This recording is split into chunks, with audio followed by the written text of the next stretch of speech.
to the Union broadcast booth as we are about to get set for the second game of our quadruple header today, as it will be the Cheyenne Hawks taking on the Gillette Rough Riders in a loser is eliminated matchup, as it'll be the Hawks and the Rough Riders. You listen to the Double A State Tournament on mylocalradio.com, presented by Buckle Up for Life Wyoming. This is the Big Country Properties pregame show with Bobby Dalzell. We'll be right back with the scene set, brought to you by El Paso All-American Grill. Buying or selling is a simple process if you're working with the right real estate agent. This is Bobby Dalzell, broker with Big Country Properties. We have agents serving both Lincoln and Uintah counties that can assist you with all of your real estate needs. We are the top listing and selling brokerage in the Bridger Valley and strive to be honest, hardworking, and thorough. Whether buying or selling, we make it happen. Call us today at Big Country Properties, 307-782-3556. Get back to feeling your best with Evanston Regional Hospital Physical Therapy. If you find yourself struggling with pain or limited mobility in your everyday life, your recovery starts here. With a personalized treatment plan just for you, our experienced physical therapists will help you every step of the way to reach your goals and get back to doing what you love. Call us today to schedule an appointment. Evanston Regional Hospital, helping you get your life back. The perfect mix of different ingredients can create the most delicious creation. Successful people have the ability to bring many different individuals together who work, collaborate, show kindness, use problem-solving skills, and include each individual's talents and gifts to create new inventions, compose beautiful music, and find ways to make the world a better place. At Uintah County School District Number 1, we work together every day to promote student success. Uintah County School District Number 1, Pathway to Excellence.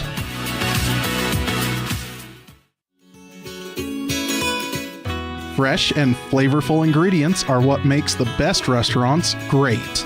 At El Paso All-American and Mexican Restaurant, each entree is prepared with only the freshest and tastiest ingredients. The menu includes everything from tacos to steak, fresh fruit waffles to omelets, and mouth-watering burgers to sandwiches. Come in and enjoy a meal today at the new El Paso All-American and Mexican Restaurant inside the log cabin on Bear River Drive.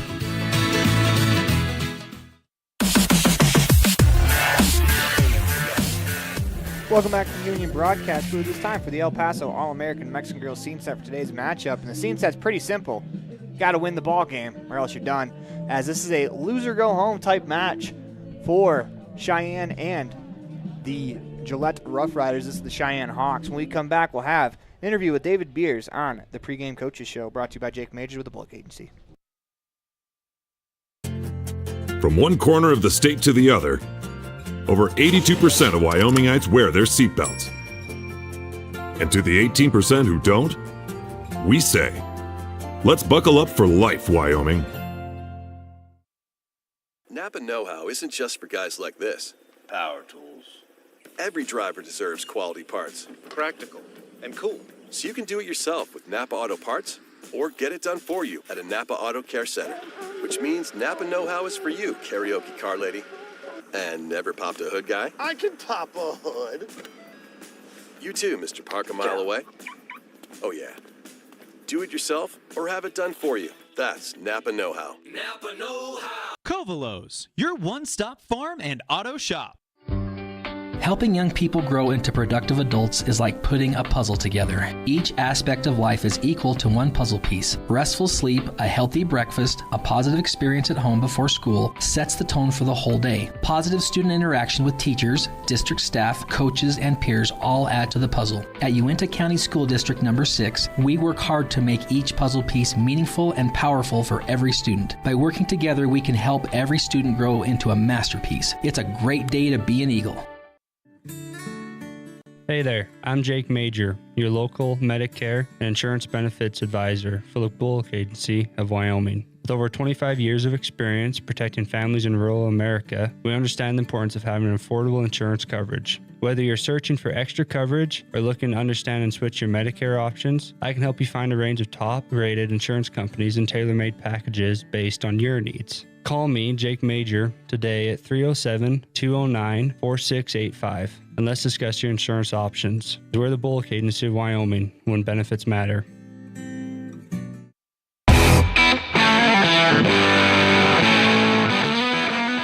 here with Cody Beers. He is the public relations specialist with WYDOT, as well as a member of the Wyoming Seatbelt Coalition and a big fan of American Legion Baseball, of course.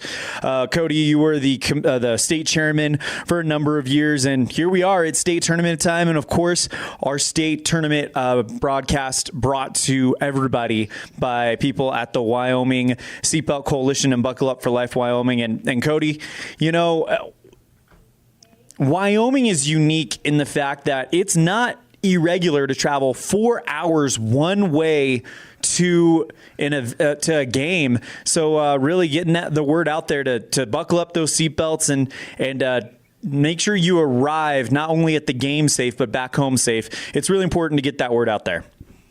Well, when you talk baseball from people around the region, across the country, that road trip emphasis in Wyoming, it's very difficult for people to understand, because you're right. I mean, it's common to climb in a bus with your kids if you're a Legion coach in Wyoming and, drive from Powell to Green River or Douglas to Cheyenne and back. I mean, Douglas to Cody and back. Long drives, good baseball, but then that road trip home requires a lot of Diet Pepsi, Diet Coke, and a lot of sunflower seeds for the coach, because often the coach has to drive the team to the game, coach the doubleheader, and then drive back home while the players are sleeping. So it's long road trips. It's good baseball, but that's life in Wyoming, and we embrace it. I mean, we are in state tournament season.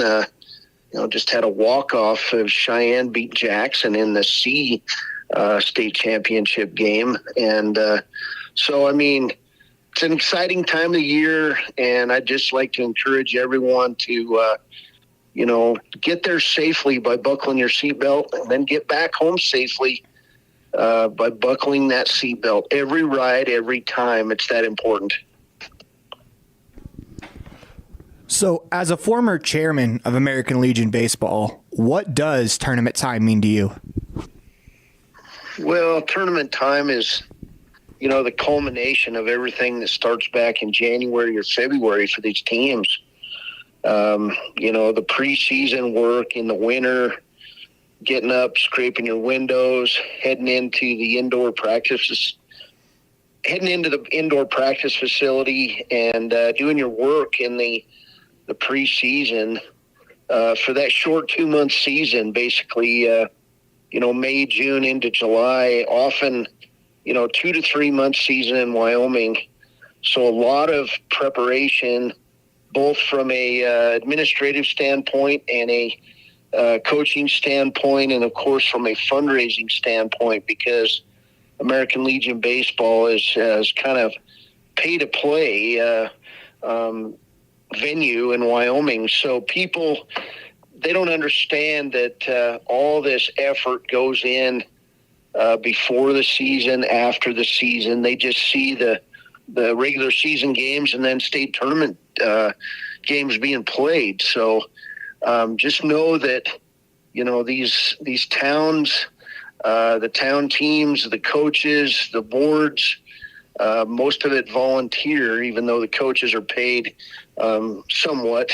Some teams don't pay their coaches in Wyoming, and give a tip of the hat to those people. But it just creates a lot of admiration from guys like me who've been doing this thing for 20, 30 years. To keep baseball alive in Wyoming, it's a big deal, and these towns support their kids, and the businesses support their kids, and it wouldn't be possible for you guys to be broadcasting it without the support of all the sponsors, the advertisers, the families, and of course your radio stations. So we appreciate everything that you guys are about, and we appreciate this group of folks in Wyoming that loves baseball and keeps it going from year to year. You talked a little bit about how important it is for the players and the coaches, of course, to buckle up every ride, every time. But also the unsung heroes of this whole thing are the parents. I mean, they're traveling by themselves. They're putting their hard-earned money into hotel rooms and giving up their weekends to go and support their players. Can we talk a little bit about the dedication that we see from the people that are not inside the dugout, but instead it's the people that fill up the stands? Well, that goes without saying that these parents are dishing out hundreds and hundreds, if not thousands of dollars to see their sons play American Legion baseball, to watch, to help, to bring an extra case of water or Gatorade along and just support what these teams are trying to accomplish. And that's a possible trip to the regional at the A level, and of course at AA, the Legion World Series. It's a big commitment by families, by kids, by parents, all across Wyoming, from Jackson to Gillette to Cheyenne to Wheatland, down in the southwest corner to Evanston, up in the central part of the state where Lander has rejoined Legion Baseball, on up to Powell and Lovell. I mean, it's just a big commitment, and so everybody comes together. I've heard more of the idea that people are renting houses together, staying together even in these tournaments, because, man, it is a big hit on the wallet every year. And for kids to keep playing baseball, there's an opportunity to play after high school for some of these kids. But for the most part, I mean, this is their opportunity to play a great game, build friends for life, and travel Wyoming and see the sights. And I can't think of a better way to do that than by being safe, buckling that seatbelt, making sure that we all arrive safely to and from, these games, these tournaments, watching out for each other and communicating and, just being safe. And that's really what it's about. I mean, go out, compete at the highest level, and then return home safely to your regular life, but use your skills you've built in baseball. That translates very well to football, basketball, wrestling, swimming, the gamut of high school sports. Baseball, while it's not a high school sanctioned sport in Wyoming, is still a really big deal. If you talk to college recruiters and people interested in recruiting that multi-sport athlete that has many different skills, baseball plays a big role in that. That is Cody Beers with the Wyoming Seatbelt Coalition. Cody, thank you so much for your support. Without you guys, we definitely could not be broadcasting these state tournaments. Anything else before we wrap it up? Well, just ask the people every time, every ride, when you climb in that vehicle, click that seatbelt. And whether you're going to the store, whether you're going to a baseball game or a tournament clear across the state, be safe and watch out and drive defensively, because this time of year there's a lot of people out there on the road. So let's take care of each other. Oh, good, Jake. And we're ready to get started here in the second game of the day, second day of the AA state tournament.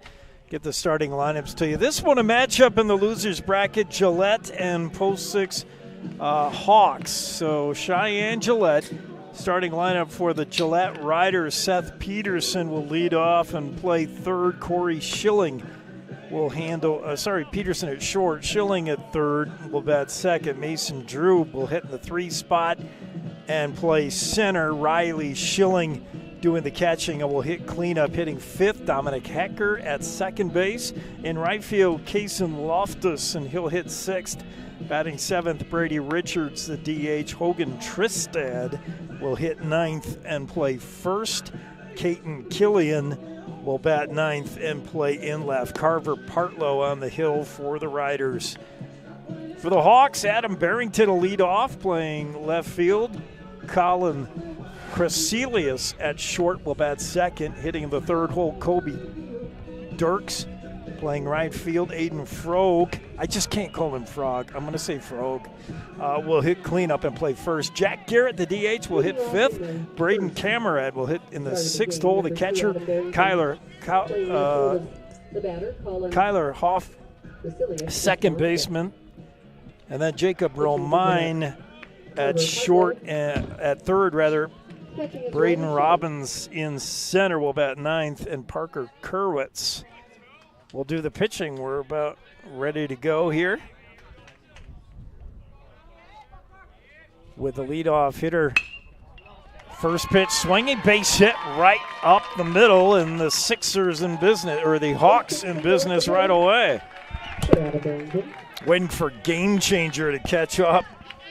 Yeah, not wasting very much time. Ground ball single back up the middle. Just how you teach it in Little League. Right back up the middle with the pitch. That's a great swing there to start the game for the that'll Hawks. Work. They're a scrappy team. I mean, everyone thinks about, post six. They think of the Sixers, the older team. But the Hawks are the younger team. They're scrappy. They're not going to lay down here. They play in the shadow of the Sixers for sure. But the Hawks really would love to prove something here against Gillette, who were surprised by Jackson last night. That pitch on the outside corner for a strike taken by Crescelius. Barrington at first with a leadoff single. And working from the stretch right away is Partlow, the tall right-hander. He sets, takes a peek at the runner, and now is going to throw over. Back safely is Barrington. He had to dive back. Have not seen a lot of steal attempts. Is it just me, Aaron? No, you'd be correct. Barrington was leaning, though. Partlow again. Gives him a long look before he sets, and now he does. Take another peek over his shoulder. Two peeks, and now he'll come to Crescelius, whose bunt attempt goes sky high into the netting. Foul back, and as a pitcher, when you see a guy square to bunt, hopefully you want to be throwing your fastball up. It's the toughest pitch to bunt, something hard. And he's ahead 0-2 on Crescelius. The bunt probably taken away here. Crescelius really up on the plate, crowds the dish. Partlow again checks the runner. Barrington with a big lead takes another step as if daring Partlow, and Partlow didn't know what to do. He waited so long, Crescelius wanted to step out of the box, but Barrington said, "You think that lead's big? Watch this." I do like what Bartlow did. Just hold the ball. Yeah. Don't do anything. Just think about it. And again, Barrington does the same thing. Does Partlow go over there? He doesn't. He deals to Crescelius, chopper to third, charging it and making a strong throw to first, but the hop cannot be handled by Tristad. Schilling played that ball well at third. He charged it well, made a one-hop throw to first, and Tristad just couldn't handle it, or Tysted. I'm sure they got his name spelled right. That's a great job getting off the bag there by the first baseman and knock that ball down, because if he misses that could be second and third, nobody out, and the Hawks are really in business. No, it's a tricky play, and you got to hurry it if you're the third baseman. Did everything right. The throw not terrible. Those one-hoppers usually handled by the first baseman. This will bring up Dirks with that open stance. He squares to bunt. It's a good one in no man's land. One play. That's going to be the underhanded throw to first, and they won't get it. Too late to cover is Hecker, the second baseman, as they had the kind of the rotation on. The first baseman charging, the pitcher fielding. So it's up to the second baseman, Hecker, to get there, and he was late getting there. Yeah, we talked in the game earlier today about the first baseman and the third baseman staying put. That is why I'm more of a proponent of doing that 11 play and letting your pitcher and catcher field the bunt, just because that's such a tough play for the second baseman who's holding the runner on to get all the way to first base on the bunt. Yes, a lot of moving parts and a lot of ground to cover if you're the second baseman. You're right. So we had the leadoff hit that was hit soundly, but without a lot of noise here, it's suddenly bases loaded, and already Partlow is in a world of trouble. Nobody out, and it brings up Frog, the right-hander. First pitch, swing and a miss from Partlow. Looked like Froke might have been a little bit out ahead of it. Good spot for it, though. Partlow down and away. Yeah, back to the bunt. But you don't expect a bunt out of the three-hole hitter. That's something not really expected by a defense. Yeah, not usually. That pitch high for a ball, 1-1. Infield in at the corners. They'll come home with something hit hot to them. Up the middle, they'll just turn two and give up the run. As Partlow sets at the belt, the 1-1 pitch coming up. Yeah, it's a breaking ball away. 2-1 now on Frobe.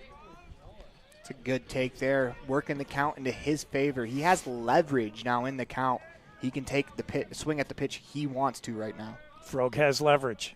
You are exactly right. That pitch swung on. Chopper to short. I don't know if they can turn two here. They'll try. 1-2. They do. Wow. Impressive. The ball not hit real hard. Peterson charged it for all he was worth, though. Flipped to Hecker, who made a nice turn at second to get two. So certainly Gillette will take that and surrender the run. You go from bases loaded, nobody out, to a 1-0 deficit, 2 out. You'll take that any time. Not bad. It's a great turn by Hecker there. He got to the bag quickly, set up, and was able to pivot and fire a strong throw across. Really did. He made up for that tardiness to first base covering earlier on the bunt. First pitch foul back to the screen by Garrett. Still not done here. If you're Gillette, you're not out of it yet. You've limited the damage, just the one run in, but you got a runner at third. Creselius, Garrett at the plate, 2 out.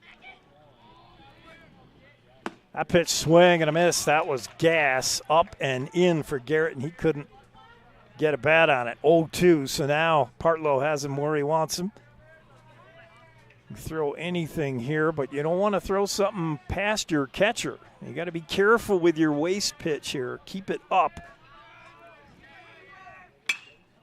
That pitch hit well to right field. Back to play it in the sun, and a nice catch by Loftus. That was given a ride there to deep right. So the Hawks load them up, strand one, but do push one across. 1-0 as we move to the bottom of the first. You're enjoying AA tournament coverage brought to you by Buckle Up for Life, Wyoming, on mylocalradio.com. Buying or selling is a simple process if you're working with the right real estate agent. This is Bobby Dalzall, broker with Big Country Properties. We have agents serving both Lincoln and Uinta counties that can assist you with all of your real estate needs. We are the top listing and selling brokerage in the Bridger Valley and strive to be honest, hardworking, and thorough. Whether buying or selling, we make it happen. Call us today at Big Country Properties, 307-782-3556. At Wi-Hi, we are with you is more than just 3 simple words. It encompasses the principles we live by to serve our members and local communities. So if you're looking to keep your banking relationships local with a partner who will always be there for you, look to us. We're Wi-Hi. We're Wyoming. We're with you.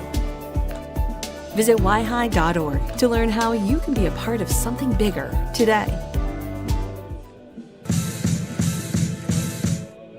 Yeah, we're back to the action as the Hawks, the Cheyenne Hawks, do strike for a run in the top half of the first. Gillette has a chance to answer here in the bottom half. The Riders playing the home team today. Game 2 of 4 on game day 2 of a week-long AA state tournament. Glad to have you with us on My Local Radio. We're live streaming every game of this tourney. Those of you watching the live stream, imagine most of you are catching the live stream and not just audio only. You'll get a good look at this at this Hawks pitcher who is unusual, to say the least, the windup. Get a load of this. He comes really slow delivery, side armor,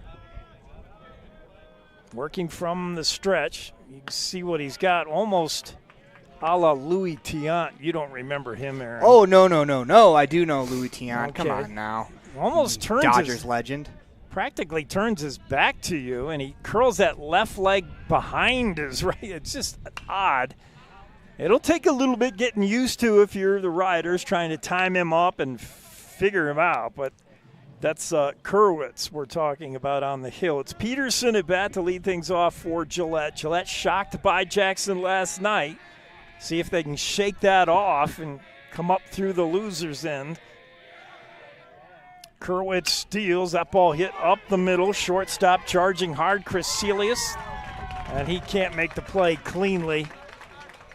Crecelius would have had to hurry a bunch. He felt the need to hurry, and that kind of messed up his ability to put a glove on it. I do like that Crecelius went through the motions of getting his footwork and firing, even though he bobbled, just because, let's face it, these Hawks are a young team. They're trying to learn the game. When he gets bigger, stronger, faster, I think he's going to be able to make that play. It's most likely going to be when he graduates to become a Sixer, but it was good to see him do that. Yeah, on the move already. The runner, throw down to second, is offline. I don't think they would have got him anyway. Peterson had a big jump. He was taking a huge lead to begin with, and a big jump there. So suddenly the error compounded with a stolen base. You got a runner at second just like that. As Schilling steps back in, Corey Schilling, 1-0 count on him. Kerwitz takes a look at the runner and deals. That's the bunt. It's a good one. One play. That's the first. Kerwitz fires. Got him. That's all you could do. Really good bunt. I tell you, for a bunt, the lost art of bunting, we've seen some really good bunts this week. It's not real lost out here in Wyoming. No. It seems like every team has put down a couple of really good bunts. I mean, that's just great baseball all around. The bunt to get the runner over and the play off the mound from Kerwitz. One last thing on Kerwitz's motion. It almost looks like it would be better set in an old MLB Network documentary in black and white. It kind of has that old sling style to him that you see in, old 1900, Philadelphia athletic footage. True that. And that ball goes behind the back of the hitter Droob, who just sort of ducked out of the way of it, and Kamerad made a nice catch. So 1-0. With Peterson at third. That pitch swing and a miss, and Kerwitz pulled a string. Droob way out in front. Meanwhile, at third, Peterson is taking a luxurious running lead as Kerwitz really takes a while to get to the plate, to get that delivery unwound. That pitch, swing and a miss. Another slow breaking ball. Droob just is way out front, can't wait on it. And the MLB, they have started classifying that pitch as a sweeper as it sweeps across the zone. Yeah, they sometimes was called a slurve and sweeper. It's had a lot of names, but it's a lateral breaking ball that covers a lot of ground. 1-2 pitch coming up to Mason Droob. Swung on, popped up. Playable for the catcher. He's got a spun around, makes the catch nicely. Boy, that wasn't easy, as that ball had a lot of spin, and Kamerad got twisted around but made a really nice catch. That's an important out. Yeah, that's very reminiscent of an old A.J. Hinch play that he made, the now manager of the Tigers, when he was playing with the Tigers at Comerica Park, where the wind blew a pop-up from the first base side to the third base side. He was able to stay with. That's a great play by Kamerad. You mentioned the wind, and that has just picked up here at Giants Field, blowing in as usual. Yeah, we talked about all of those names for that pitch. That sweeper, slurve, whatever you want to call it, the one real name for that is nasty. Is that pitch, the one he threw to the prior batter started inside and broke all the way off the plate. He's got a lot of break. Part of that is because he comes sidearm, so a lot of break in that pitch. That's away. And again, Peterson taking this running lead, and you can see why if you're watching us. Kerwitz, when he begins his windup, just takes a long time to get the ball out of his hands. Won't matter to anyone here with a runner at third if you just get the batter out. Kerwitz steals. Fastball's in there for a strike. 2-1 now on Schilling, the one half of the Schilling brothers who helped fuel this Gillette Rider team. They're trying to get that run back that they surrendered in the top half of the first. 1-0 Hawks. Kerwitz Slow windup, and that's in there. Almost tantalizingly mesmerizing. I'm hypnotized by it. That looked like a changeup right there. Yeah. And it looks like a good 3-pitch mix for Kerwitz. As you know, a changeup is something that I think a lot of kids this age really struggle with. If you can throw a good one, you're going to be on a deadly pitcher. 2-2 pitch coming to Schilling. That's too high, and he's run it full. Yeah, you almost get caught looking and watching Kerwitz's windup. But that changeup, you talk about the lost art of bunting, that's kind of the lost art of young teenage pitchers. They are afraid to throw it, and they're not good at throwing it. Here's the payoff pitch to Schilling. Hits it well to the left center gap. Can anybody get to this? Yes. Nice job by Barrington to close on it and put it in his pocket. Gillette threatens but cannot tie. 1 in the books. It's 1-0 Hawks. You're enjoying AA State Tournament Baseball, courtesy of Buckle Up for Life Wyoming on mylocalradio.com. Well, Jake, I can tell you the reason why I never threw a changeup in high school. It's because I threw one, and a kid hit it. I buckle up because there's been too many fatalities around our house where somebody would have survived if they'd been wearing their seatbelt. You throw one and the ball still wear my hasn't seatbelt landed to keep yet. him safe. I wear it just for safety. I was like, they might hit my fastball I buckle hard, up because my mom makes me. I buckle up to set a good example for my kids and to make sure they stay safe. Getting home safe to my family. I buckle up because it keeps me safe. Go Pokes, buckle up! Buckle up for life, Wyoming.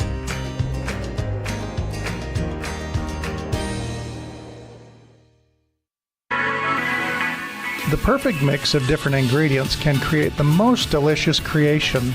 Successful people have the ability to bring many different individuals together who work, collaborate, show kindness, use problem-solving skills, and include each individual's talents and gifts to create new inventions, compose beautiful music, and find ways to make the world a better place.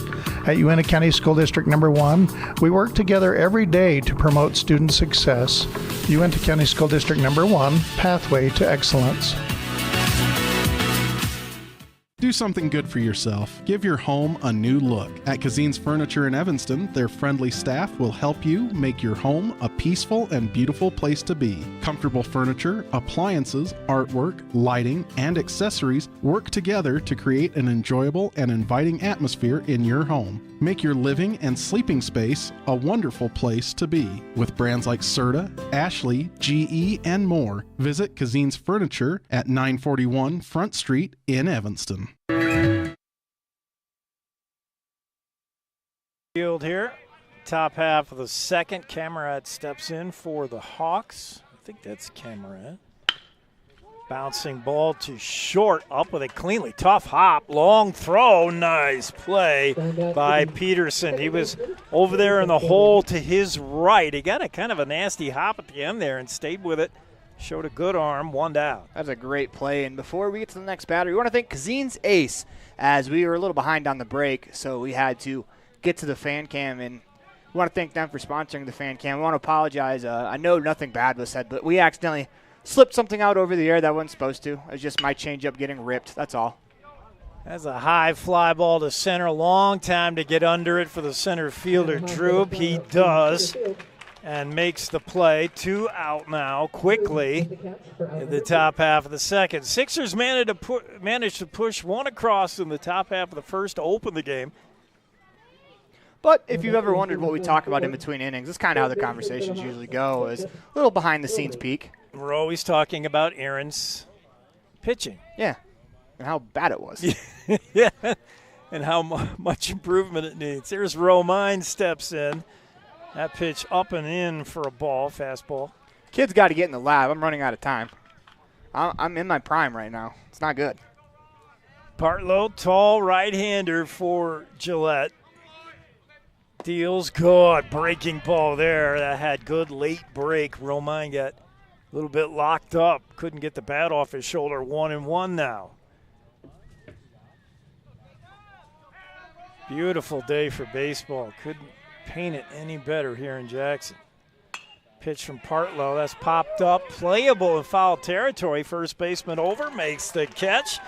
Tystad, and 1, 2, 3 go the Hawks, and Gillette gets ready to come to bat in the bottom of the second after 1.5. 1-0 Cheyenne over Gillette here on my local radio, courtesy coverage of AA tournament made possible by Buckle Up for Life Wyoming.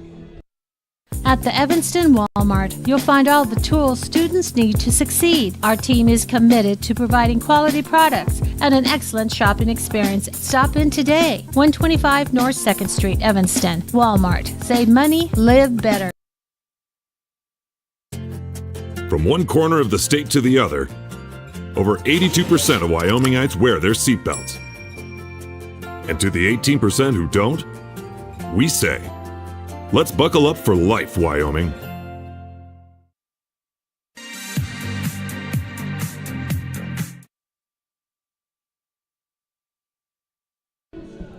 We're back here to the bottom half of the second. I am just dumbfounded, fascinated by the delivery of this Kerwitz kid. He coils himself like a snake and then whoosh, and he's got to be tough to pick up as a batter until you've seen a little bit of him. But the delivery, very odd. Yeah, he also works from that third base side of the rubber, too. So to a righty, that ball is actually coming at you, yeah. I was going to say that ball's starting behind you. Yeah, it's unnerving. And, you know, as hitters, the first thing you want to do is pick up the ball. And it sounds easy, but it not always is. And Kerwitz does a good job of not letting you know where that release is coming from. So the faster you pick up the ball, the more you can tell what kind of a pitch it is and where it's generally headed. But with Kerwitz, all you see is this it's him twisting and turning, and then all of a sudden the ball's coming. I don't know. Maybe it's harder for me than it is for the Riders. Gillette start here in the bottom of the second. That pitch is in there for a strike to the leadoff hitter. I'm so far behind on my game changer. It's Hecker, right? Is that who's hitting? It's a real good breaking ball to start the at-bat. Really good. I mean, that was a quality breaking ball. There's another one, but he can't get the bend on it and almost hits Hecker. So 1-1 now, starting the bottom of the second, just underway here in Game 2 of the week-long state tournament. Both these teams lost yesterday. Nice sweeper there, catches the outside corner, and Hecker has not even attempted to think about swinging. I think he too has just been hypnotized by the delivery of Kerwitz. 1-2 pitch coming from the right-hander. Swung on a miss, good fastball on the outside edge, and he can get a little on it. I wouldn't say his fastball is in the elite category, but when you compare it with that sweeping off-speed stuff he has, fastball looks even better, doesn't it, Aaron? Yeah, that fastball from his arm angle, too, that pitch is rising. And when he releases that pitch, that ball looks like it's going up on you when it's at the top of the zone. Right fielder Loftus steps in, made a nice play in the outfield earlier. He gets his first look at Kerwitz, offers to bunt, pulls away, and it's ball one inside. You know, I like that idea. Yeah. Get yourself on base, give yourself an opportunity, and see what can happen. I mean, you never really know once you get runners on. That draws Romine in at third. Frog at first, both in on the grass now. That got their attention. That pitch, oh, boy, that is tough. You're right. That's coming right at your left shoulder if you're Loftus, and then it sweeps across the plate. 1-1 now. Just really locks you up as a hitter. You got to never give up on a ball. 1-1 pitch coming from Kerwitz. That is just high. Boy, that was close. 2-1. He's also got a little bit of a tail to his fastball as well, as it looks like a more of a two-seamer than a four-seamer. Two-seamer will give you better movement. Four-seamer usually a straight-on pitch. Really comes sidearm with a fastball there and misses away. 3-1. That is the one thing about this arm slot is you are susceptible to yanking a pitch like that. Your release point becomes very important. Hold on to it too long, you miss outside. Release too early, you might hit a batter. That's on the inside corner. Loftus trying to sell it, but no way. That got black. And good job by Kerwitz to battle back here to 3-2. Loftus is right up crowding that plate with that left foot kind of blurting the chalk. Payoff pitch coming from Kerwitz. No, can't get it. It's a great at-bat right there. Get on base any way possible, and now, you know, with that slow delivery, that's a real good opportunity for the Rough Riders to steal a base. Good point. It changes the timing on his slide step. If he slide steps, it changes the complete timing of when his arm fires off. And yeah, I've noticed he's not quick to the plate. He's not quite as involved at the full windup, but he is certainly not what you would call quick to the plate from the stretch. So, yeah, it's going to put a lot of pressure on Camarade to be ready to throw runners out. Loftus looks like a speedy kind of guy, just judging from him in the outfield. He's got a good lead there at first, and a throw over by Kerwitz to try to hold him. But another throw over. Loftus is back. His pickoff comes from the same arm slot. Yeah. Which makes it a little harder to pick runners off. Not that picking runners off is easy to begin with, but you have that big arm, or excuse me, that long arm follow through to get, or excuse me, long arm motion to get the ball over to first. Slings it sidearm like the second baseman's throw. Here's Kerwitz to the plate. That's inside for a ball, 1-0. Yeah, a little quicker to the plate, but still a lot of time to get that ball to home plate. We'll see if Lofton feels like he's got him timed up now. He certainly has a lead, big lead at first. Boy, you got to throw over there if you're Kerwitz. Showing the bunt. And the runner going. Throw down by Camarade. Whoa, closer than I thought it'd be for the lead Loftus head. Camarade with a good throw to second, but not in time to get Loftus, who has the stolen base. A little of a bunt and run on there, but the bunt missed by Richards. So it's 1-1 count on Richards, the right-hander with that open stance. You got Loftus now at second with one out. Pitch. That gets away from Camarade, back to the screen, and Loftus will take third. That's important. With only one out, 90 feet away. A lot of different things now score Loftus to tie the game. Yeah, by the defensive alignment that the Hawks are in right now, ground ball at the middle, score is a fly ball into the outfield. The outfielders are playing deep, so if you hit it right to the outfielders, you're going to score a run as well. Yeah, just got to get good wood on it, as they say, somewhere up the middle, hopefully. 2-1 pitch from Kerwitz. Swung and I missed. He pulled a string, and out in front was Richards. It's hard to wait on him. Kerwitz's delivery takes so long to get the ball out of his hand, and then if he's throwing something off speed, it takes even long. It feels like it takes forever for the ball to get there. Loftus really up on the plate now with 2 strikes. 2-2 pitch, swung out foul, back off Camarade's equipment. So this at-bat started for Loftus with a runner on first, where the pitcher is a little bit quicker to the plate in his motion, and now he's all the way on third. So it almost has that Johnny Cueto effect of where it feels like after those first few pitches when the runner's on first that he's holding the ball, holding his leg up for longer in his motion. Yep, you really got to keep your hands back if you're Loftus. Don't get too eager here. Wait.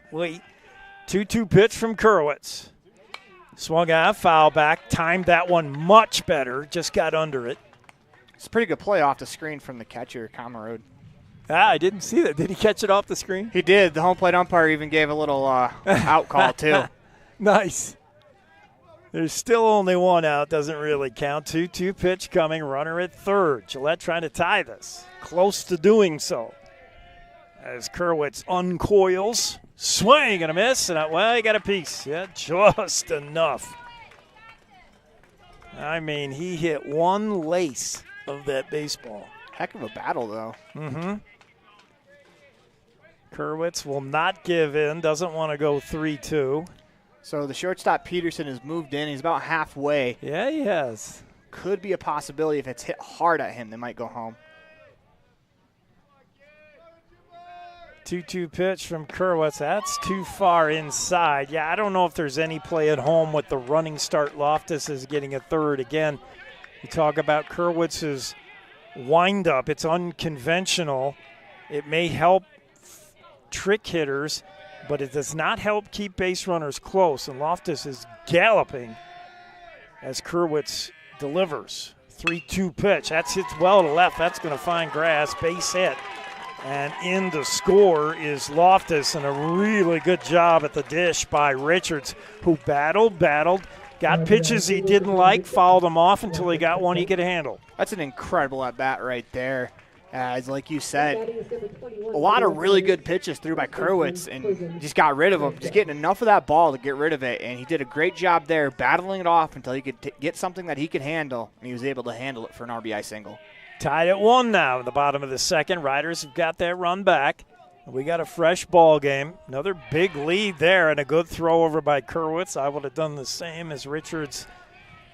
Looks like he's got the urge to go. Sometimes you need a couple of looks, though, if you're the base runner. What's his move look like? What's it look like when he comes home? So Richards studies him. Meanwhile, Ty stood at the plate, is ready to hit, the right-hander. Kerwitz again with a couple of looks over his shoulder. He's going to throw over there again. And it does slow the game down, but it's something you really have to do if you're Kerwitz, if you're going to give Kamerad a chance to throw guys out, because you're not quick to the plate. You know that. It's all about holding runners here. Kerwitz, long time looking in for the sign, finally gets it. And he's to the belt. They're going to come outside here. They do. It's like a pitch out, throw down to second, not in time and offline. It was pretty much a pitch out as the catcher Kamerad set up way outside. That's where Kerwitz threw it. But Kamerad's throw was offline, so another stolen base. Richards now at second in scoring position with only one out. Tystad with a 1-0 count. Pitch swung on, hit to right field. That's fair territory. On his horse and can't make the play is Dirks. Just did not come up with it. And that's a double to right. I mean, you almost want to give Dirks an error. I thought he had it. He just sort of cruised over, nonchalant, stuck out the glove, and the ball didn't go there. Well, the way he ran over to the ball, it fooled the runner on second into going back to tag up. So if there is one saving grace, it's that the run did not come in because of that. I think both Richards and I thought Dirks had that well in hand, and he wasn't exactly racing around the bag. He had to stay close in case Dirks came up with it. So runners at second and third now, one out. It brings up the left-hander as Kerwitz steals outside for ball one. This is Killian, the left fielder. So with that arm angle, that ball is coming back into a lefty. Yeah, little easier to pick up. Yeah, should not be bothered near as much by what Kerwitz throws. Kerwitz's best chance is to sort of eat them up by starting stuff over the plate and ending it in on your hands. Looks like Kerwitz wants to stay away, though, and those two pitches well outside to the left-hander. It's 2-0 now on Killian. Still only one out. Gillette not content with just tying. They'd like to get a go-ahead run here. As Kerwitz unwinds, that pitch is in there for a strike at the letters. 2-1. Kerwitz does not have to worry about keeping runners close here. I think he's a better pitcher when he doesn't have to worry about that, and he can give us his full show on the rubber. He looks in, gets the sign to the belt. 2-1 pitch coming to Killian, the left-hander. Swung on a miss. Looked like he might have took a little off it. Pitch right down the middle. Killian just missed it. 2-2 count now, one on, as Tystad takes his lead from second. And the runner at third, I'm not sure who that is. Game Changer doesn't have that. 2-2 pitch. Killian wants time, and it's granted as he steps out of the box. Yeah, the scorer has it a 2-1 game already, but They're getting ahead of things. Maybe they know something we don't. Runners at second and third. 1-1 game, 2-2 count. One out here, bottom two. Kerwitz steals, curveball back door, and that's slapped the other way. Foul, but hit pretty well. Killian was on that as Kerwitz tried to bend the curveball in that back door, and Killian stayed with it, didn't give up on it, and wrapped it hard down the left field line. Foul, so 2-2 count. See if Kerwitz wants to go away again here. I might want to bust him inside after that swing. That pitch swung on, and that was more in on the hands. And again, Killian fought it off. 2-2 count.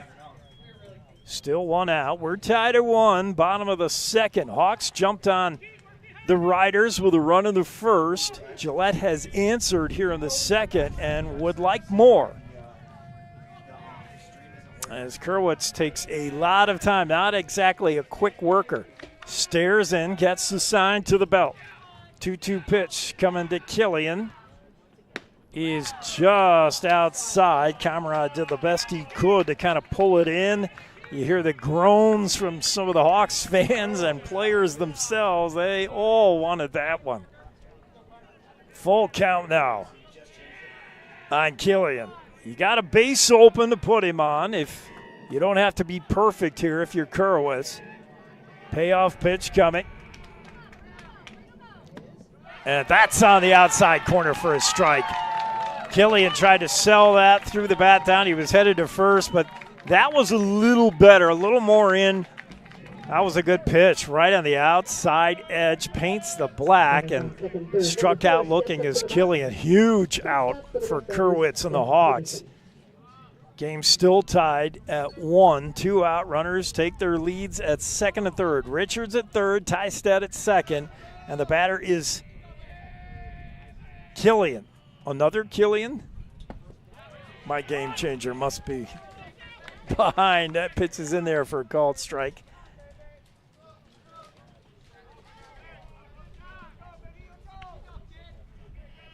Oh, and 1 now the count.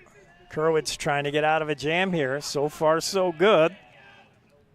Swing and a miss. Big sweeping breaking ball. Started on the inside corner of the plate, ends up a foot off the plate outside, and nothing the hitter could do as he was caught chasing that one. Yeah, this is Peterson, top of the order. 0-2 pitch to Peterson, that hit him. Oh, boy. I tell you, hits batsman is never what you want to do as a pitcher, but when you do it 0-2, it just feels worse. Ouch. I mean, you had 0-2 in the count. You really hate hitting a guy in that situation. No damage done on it, though, but it does load the bases for Schilling, who was reached on a fielder's choice earlier. Umpire giving some direction to the coach. I think he's heard enough from the dugout over there for the Riders. Told him that's enough of that. Riders. That ball hit well to short, but right at the shortstop, Crecelius, who handles the soft line drive. And Gillette does manage to tie, but they leave the bases loaded in the second. After 2, we're knotted at 1. You're enjoying AA State Tournament Baseball, courtesy of Buckle Up for Life Wyoming on mylocalradio.com. The best trips away from home always come when you know you're among friends. This is Coulter Patterson, General Manager at the Come On In Hotel and Suites in Casper, Wyoming. I invite you to stay with us every time you're here. We've got the absolute best staff. Lots of our team members have been working together for years, and we feel like we're a happy family. I guarantee you'll feel that when you come stay with us. We're always glad that you choose the Come On In, and we'll do everything to make your stay comfortable and relaxing. The Come On In Hotel and Suites is the best place to stay because we have the best staff in Casper. Come on in today. Trust, hard work, and experience is what you'll find at Brian's Muffler Shop in Evanston. Quality work at a great price. Brian's Muffler is the perfect fit for oil changes, stock and performance mufflers, and Anderson hitches and accessories. Call Brian's Muffler today, 789-7021. Dad, I heard that human eyes can distinguish between 1 to 10 million different colors. Is that true? That is true. The human eye is amazing. We use our eyes not only to work and learn, but also to simply enjoy the beauty that surrounds us. At Uinta Eye and Vision, we care about each individual's eye health needs. Whether a person is looking for computer glasses, polarized sunglasses to assist in outdoor hobbies, contact lenses, or has general eye health needs, we are here to listen to our patients' thoughts and concerns to help them enjoy their amazing eyes. Call today to schedule an appointment. 789-3937. Robbins, the left-handed hitting center fielder, steps in the 9-hole. He takes 1 strike, now a 2nd strike. The Uinta Eye and Vision 3rd inning just underway. And Robbins already behind the count 0-2. Wind blowing in here at Giants Field. Already seen a home run today, though, and it was a big one. Swing and a miss, but they're going to have to throw him out here as the ball not handled cleanly by the catcher. Schilling, they do end up throwing Robbins out, so he's punched out and thrown out. Yeah, yesterday we waited almost all day for a home run. Today we've had one in the first game, and it was a grand slam. I was going to say both equally as impressive as one from Ben Malone today was a grand slam that ended up driving in the game-winning run as they win 4-3 over Rock Springs to keep their season alive. And then was it Swain? It was Swain yesterday over that green monster. Yes, as that pitch is low. We have just received word that Swain's home run has just landed 15 minutes ago in Twin Falls, Idaho. I mean, the steward has probably had to get off before she could tell us, right? It was a bomb. 1-0 here as Partlow works to the top of the order. Another lefty. They go back-to-back left-handers with Barrington. Awful lot of left-handed hitters in Cheyenne. Must be. Well, they're over there on the other part of the state. They grow lefties over there, I suppose. Barrington with a 2-0 count. Partlow deals. Fastball right down the middle for a strike, 2-1. Barrington 1 for 1 on the afternoon. Helps kind of change the look to a pitcher. At this age, some hitters or some pitchers still struggle with left-handed hitters. Yes, they do. Pitch high. It's 3-1 on Barrington. You're exactly right. It shouldn't matter, should it? The plate doesn't move. The catcher's still there with the target. But there's something about having somebody in that other batter's box that unnerves pitchers. Some. Partlow looks in. Long time for the sign. Gets it. The 3-1 pitch to Barrington right there on the outside corner with a fastball. Full count now. It's a good bounce back right there in a really good spot.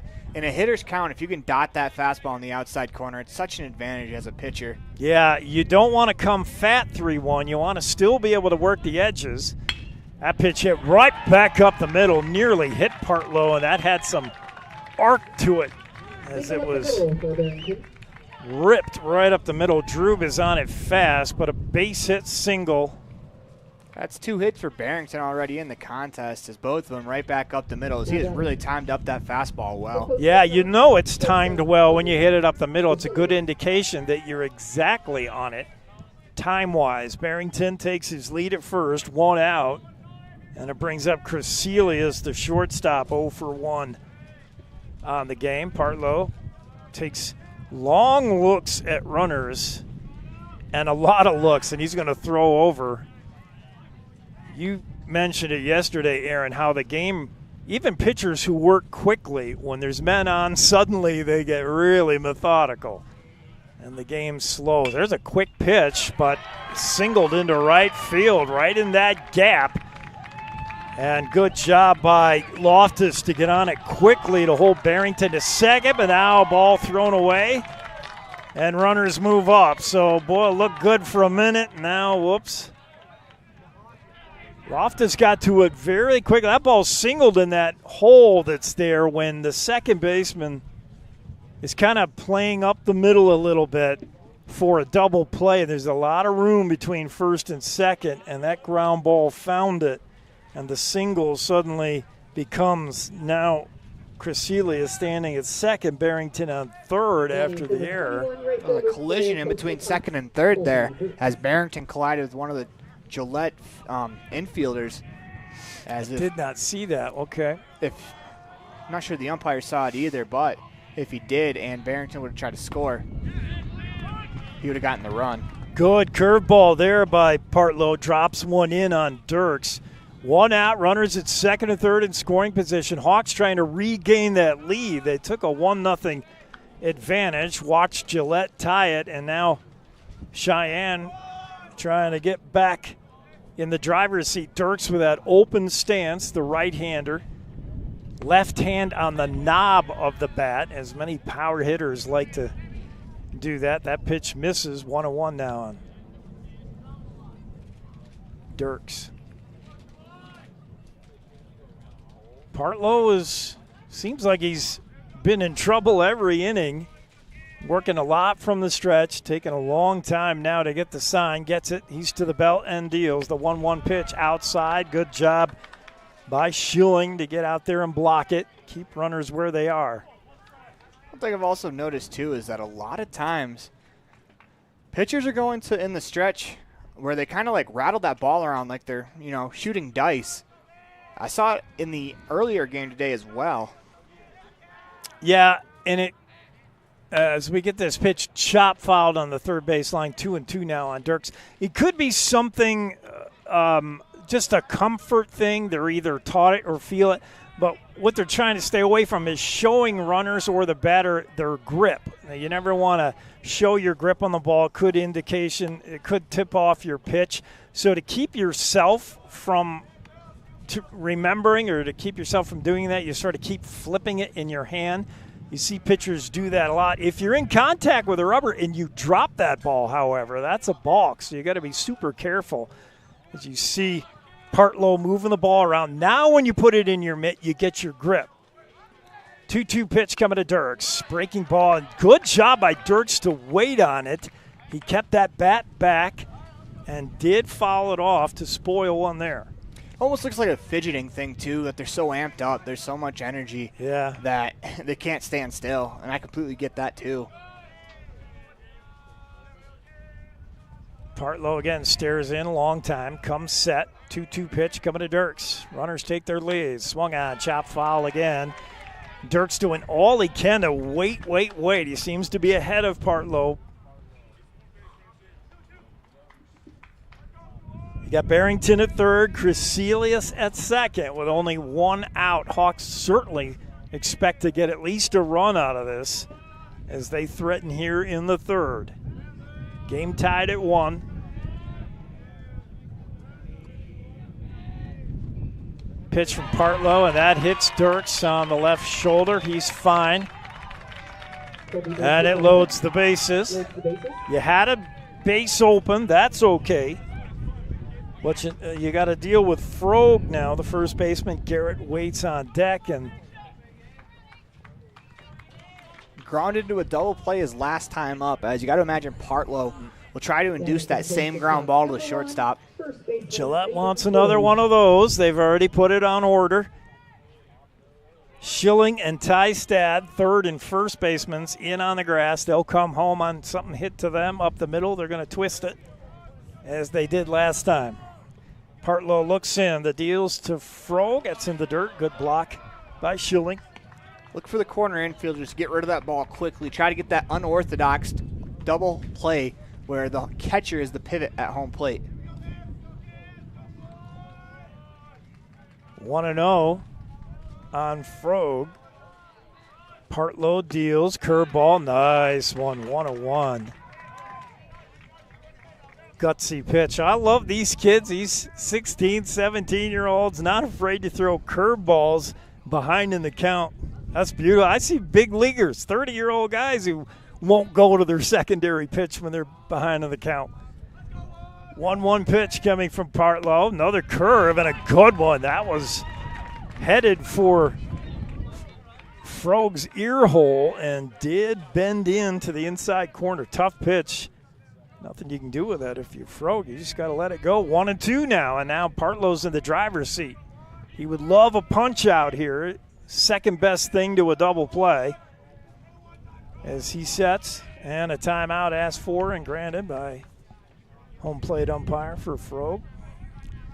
He steps out, 1-2 count. got to be careful with a pass ball, obviously. So this pitch's got to be nasty, but not too nasty. Partlow kicks, steals, pitch popped up, foul territory, playable by the first baseman, and he does make the squeeze, Tystad. So that's what you need, an out that doesn't move anybody. Just what Gillette wanted, and we're still at 1-1, and Cheyenne is going to bitterly miss this lost opportunity if they can't push a run across here. They had runners at second and third with 1 out. Now bases loaded, 2 out, and still can't plate anybody with Garrett stepping in now, the right-hander.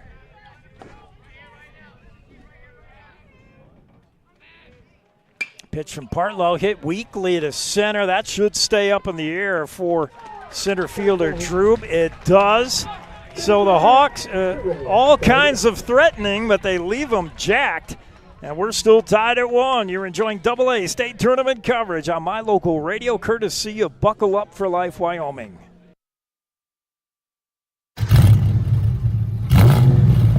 I'm Kendall Roberts with the Wyoming Seatbelt Coalition. Whether your car is a classic car or a new one, buckle up every time. Buckle Up for Life, Wyoming.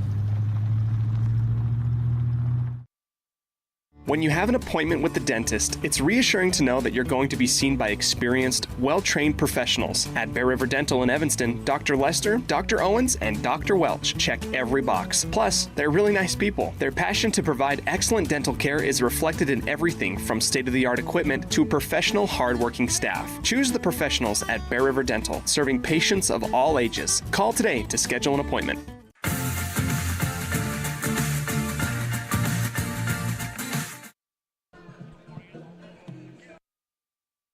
All right. We're, again, I am just fuzzy-eyed watching the warm-up pitches from Kerwitz.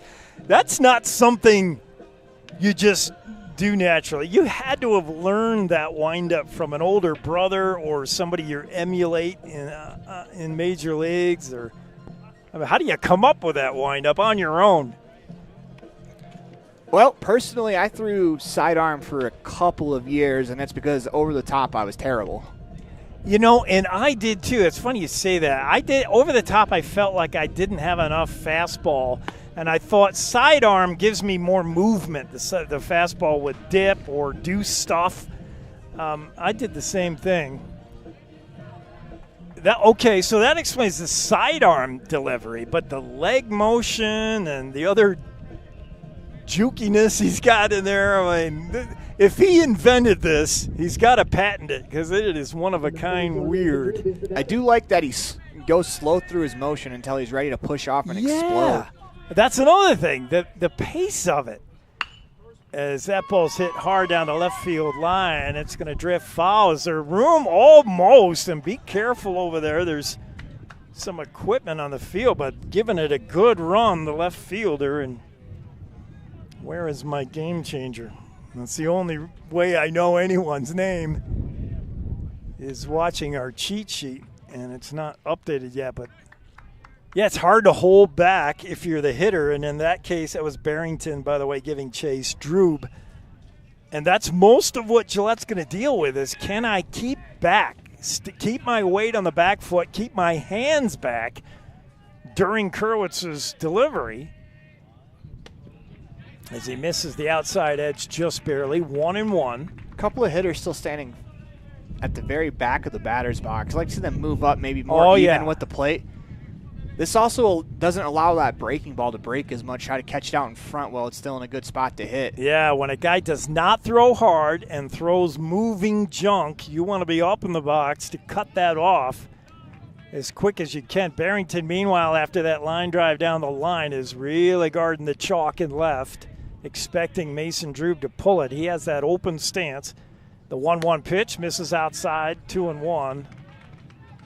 Center fielder shaded slightly to pull as well. That's Robbins. Meanwhile, it leaves Dirks with a lot of room to cover and right. Should Drube be able to punch one to the other way, but I can't imagine that'd be possible. We'll see. Wind still blowing in slightly at Giants Field. Kerwitz 2-1 delivery. Missed away, 3-1. In addition to the ball taking a long time to get out of his hand, Kerwitz also takes a long time between pitches. Yeah, we talk about slowing the game down from the stretch. Kerwitz pitches exclusively from the stretch. And not in a hurry to do anything, is he? No. He makes you wait on him. Kerwitz to the belt, and the 3-1 coming to Mason Drube. Missed away, didn't want to give in to him, and I don't mind that. Drube is the deadliest weapon on the Riders. You got to be careful with him. Yeah, he had a 2-run home run yesterday, if I remember correctly, to tie the ball game against Jackson. Yeah, he's the one guy in the lineup in that 3-hole. You just can't let him do the damage. Schilling's up now. Corey Schilling with Drube at first, and Gillette got something cooking here with the leadoff man on. Leadoff walk always troublesome. See if Kerwitz can work out of it. He's going to take about 100 looks over at first, and now deals right there on the outside. Oh, no, sorry. That's a ball outside. Kerwitz thought he had it. So Kerwitz isn't quite human rain delay level of taking his time on the mound yet. Well, he's the reason they put the pitch clock in, that's for sure. As Drube takes his lead at first, the pitch to Schilling coming from Kerwitz. That's way too high. Well, look out, camera, I thought it was in his glove. It wasn't. Pops out, goes all the way back to the backstop. That'll allow Drube to take second. And suddenly a little bit of trouble is turned into more trouble. Drube in scoring position, average speed. And Schilling in a hitter's count here at 2-0. Camerad went palms up to his pitcher as a catcher. I'd like to see him be more positive. That pitch hit foul. 2-1 now. Reassure your guy on the mound that he's a dog. He's the right man for this situation. These Rough Riders are going to be hard to beat, but if you have to play yourself and the Rough Riders, it's going to make it it's going to make it even harder to beat them. Yeah, the pitch was real high, and it just got away from Kerwitz. Yeah, no reason to question that. Oh, good. Off-speed pitch there. Swing and a miss from Schilling. I think still, until Gillette manages to time the slowness of Kerwitz, they're still off balance. And Kerwitz is every bit taming these bats so far. The 2-2 pitch, swung on a missed. Comrade did a nice job to catch it cleanly, so there was no throw to first, which we've seen has invited a lot of nightmares. So that could be an adventure. Yes. And, yeah, that was classic Kerwitz right there with that slow, sweeping breaking ball. You start your swing thinking it's going to be inside, and by the time you whiff on it, that ball's way outside, and Comrade's lunging for it, and you thought it was going to be a strike. First pitch ball outside to Hecker. Runner still at second is Drube, 1 out. Swing and a miss, and Kerwitz every once in a while reminds you he still can throw a fastball by you. It's not elite league stuff fastball, but compared to his other slow stuff, you can be tardy on it, as was Hecker. His off-speed makes his fastball look 5 miles an hour faster. Certainly. Hecker skies this one into no man's land. Who's going to get it? Nobody. Oh, boy. As that was a long run for Robbins, who had the hitter played shaded to pole. Dirks, the right fielder, had the best chance, but he's not terribly fleet of foot. And Hauff, the second baseman, that would have been an adventure for him. All three gave it a try, but it was right between all three of them, the Bermuda Triangle in right center. Yeah, the wind kind of pushed that ball back that way, as it looked like off the bat it was probably going to be about a mid-fly ball. The wind pushes it back into that Bermuda Triangle. That pitch in for a ball. Meanwhile, Drew, what are the bases? First and second. Because that fly ball hung up so long, I think. Drew couldn't go anywhere, yeah. Right? Although that's not what Game Changer has, but that pitch foul back. Yeah, Drew had to hold up at second. He wasn't sure there'd be a play made on that. Although when it dropped, I'm surprised that he did not get to third. So a little, almost a base running blunder. I mean, with average speed, you should have been able to tag up to third. He might have been going halfway, though, yeah. I would have liked to see him get about a quarter of the way and then go when it hit the ground. Great bunt there. Really good bunt. There's only one play, and it's made nicely by the pitcher, Kerwitz.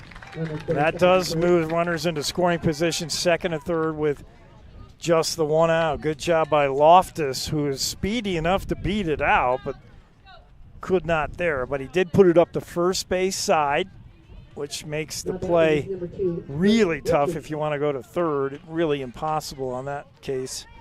A lot more ways to score from third than there are from second.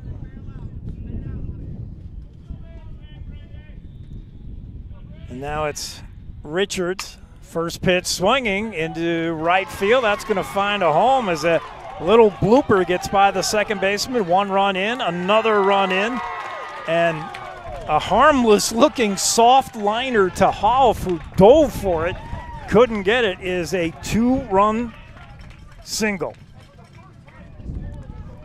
Ball not hit super hard off the end of the bat, but it won't matter. It'll look good in the box score, right, Aaron? That is the second RBI base hit for Brady Richards that he drove in that first run for the Rough Riders.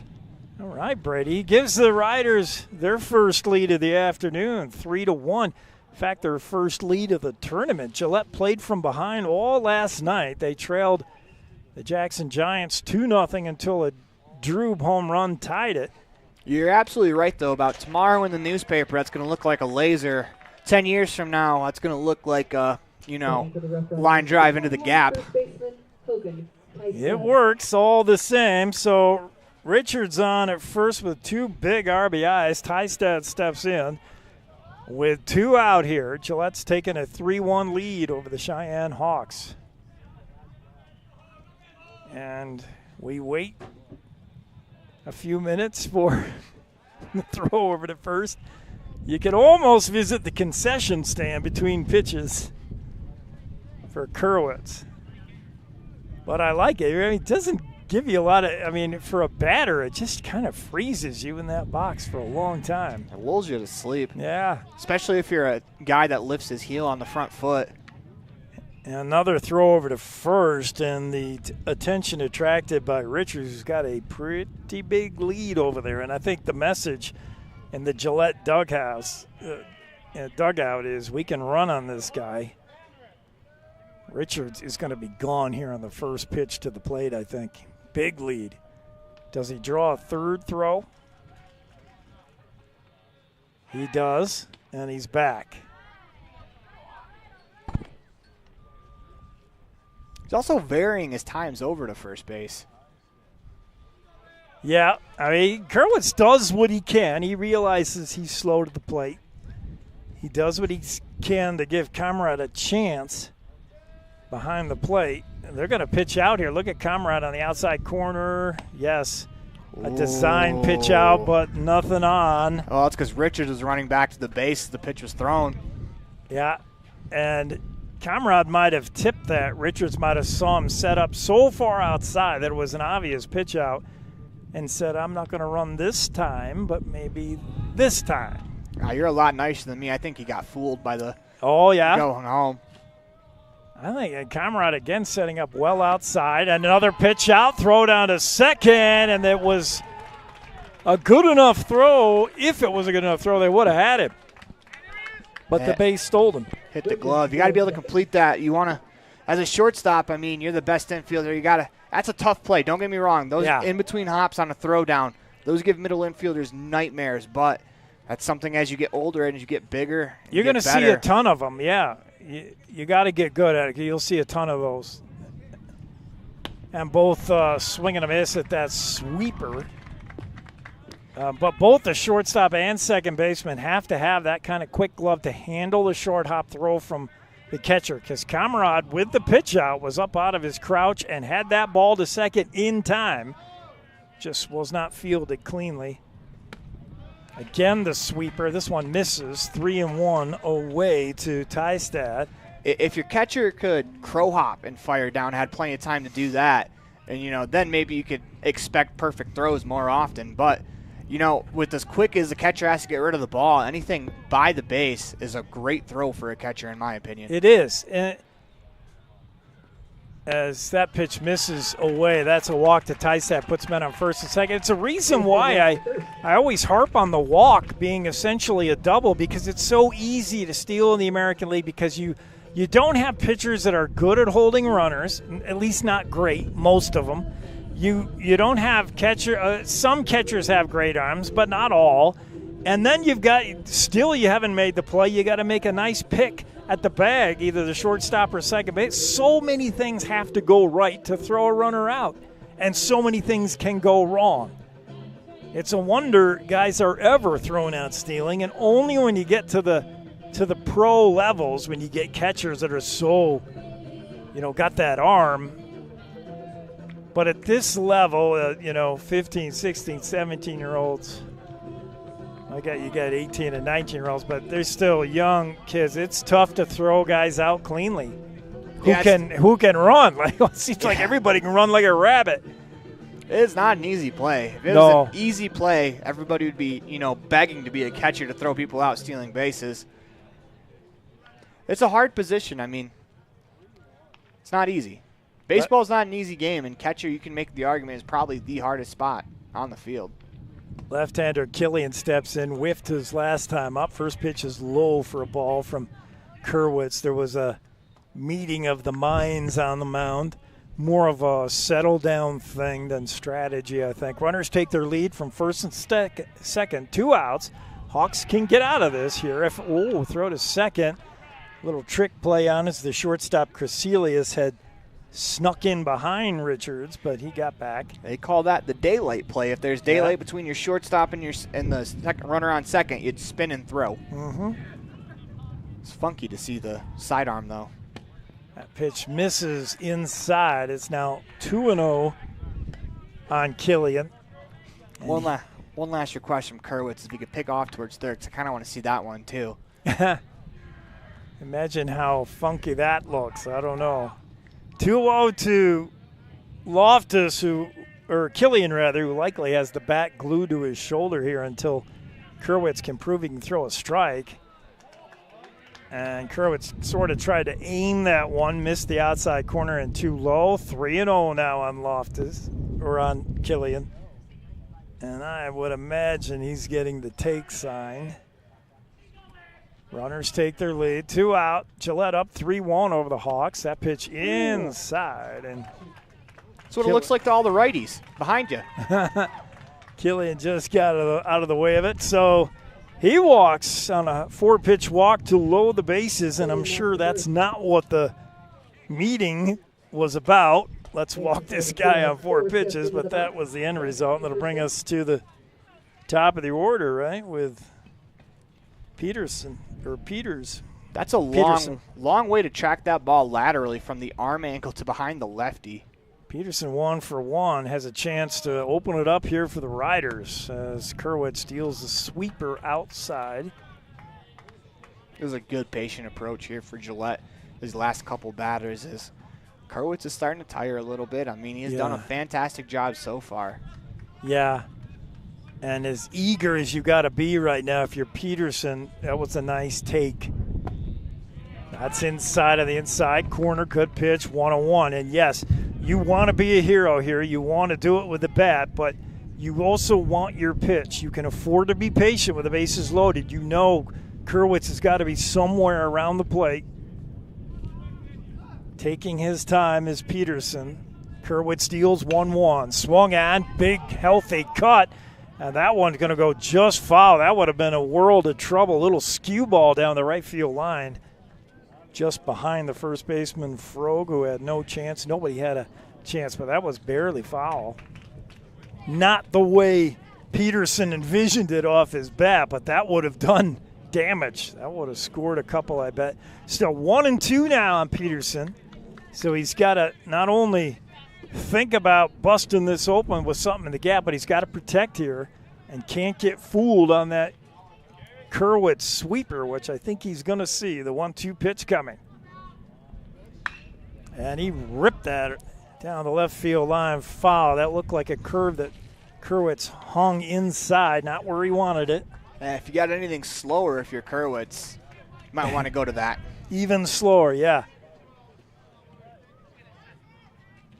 Yeah, I agree. Something so slow it barely gets to the plate.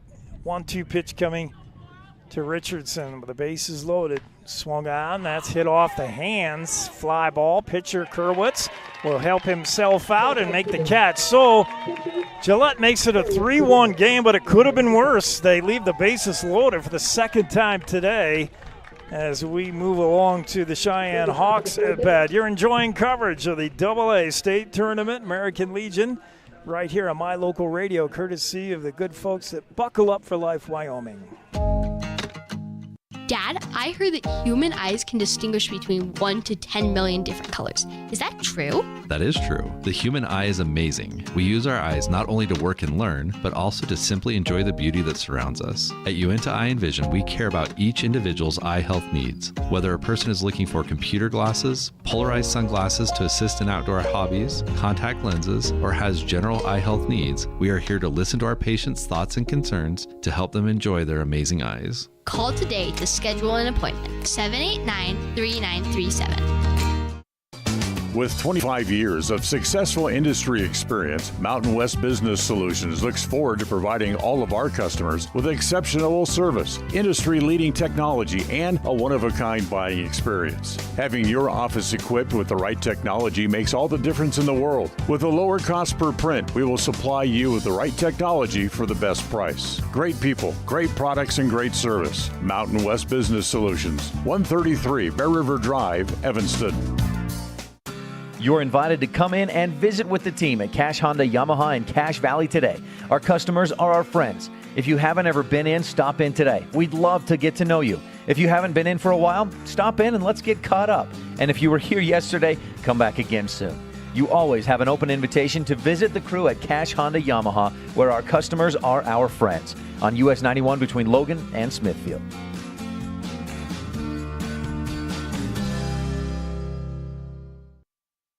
The action here in Giants Field, and a fly out, little shallow pop out to the shortstop Peterson to start the fourth. With 3 innings in the books, the line score looks like this. Cheyenne 1 run on 4 hits, have not committed an error. Gillette 3 runs on 5 hits, they've committed 2 boo-boos. And it's Kauf, the second baseman, takes low for a ball. He did go around. No, he didn't. They check it at first.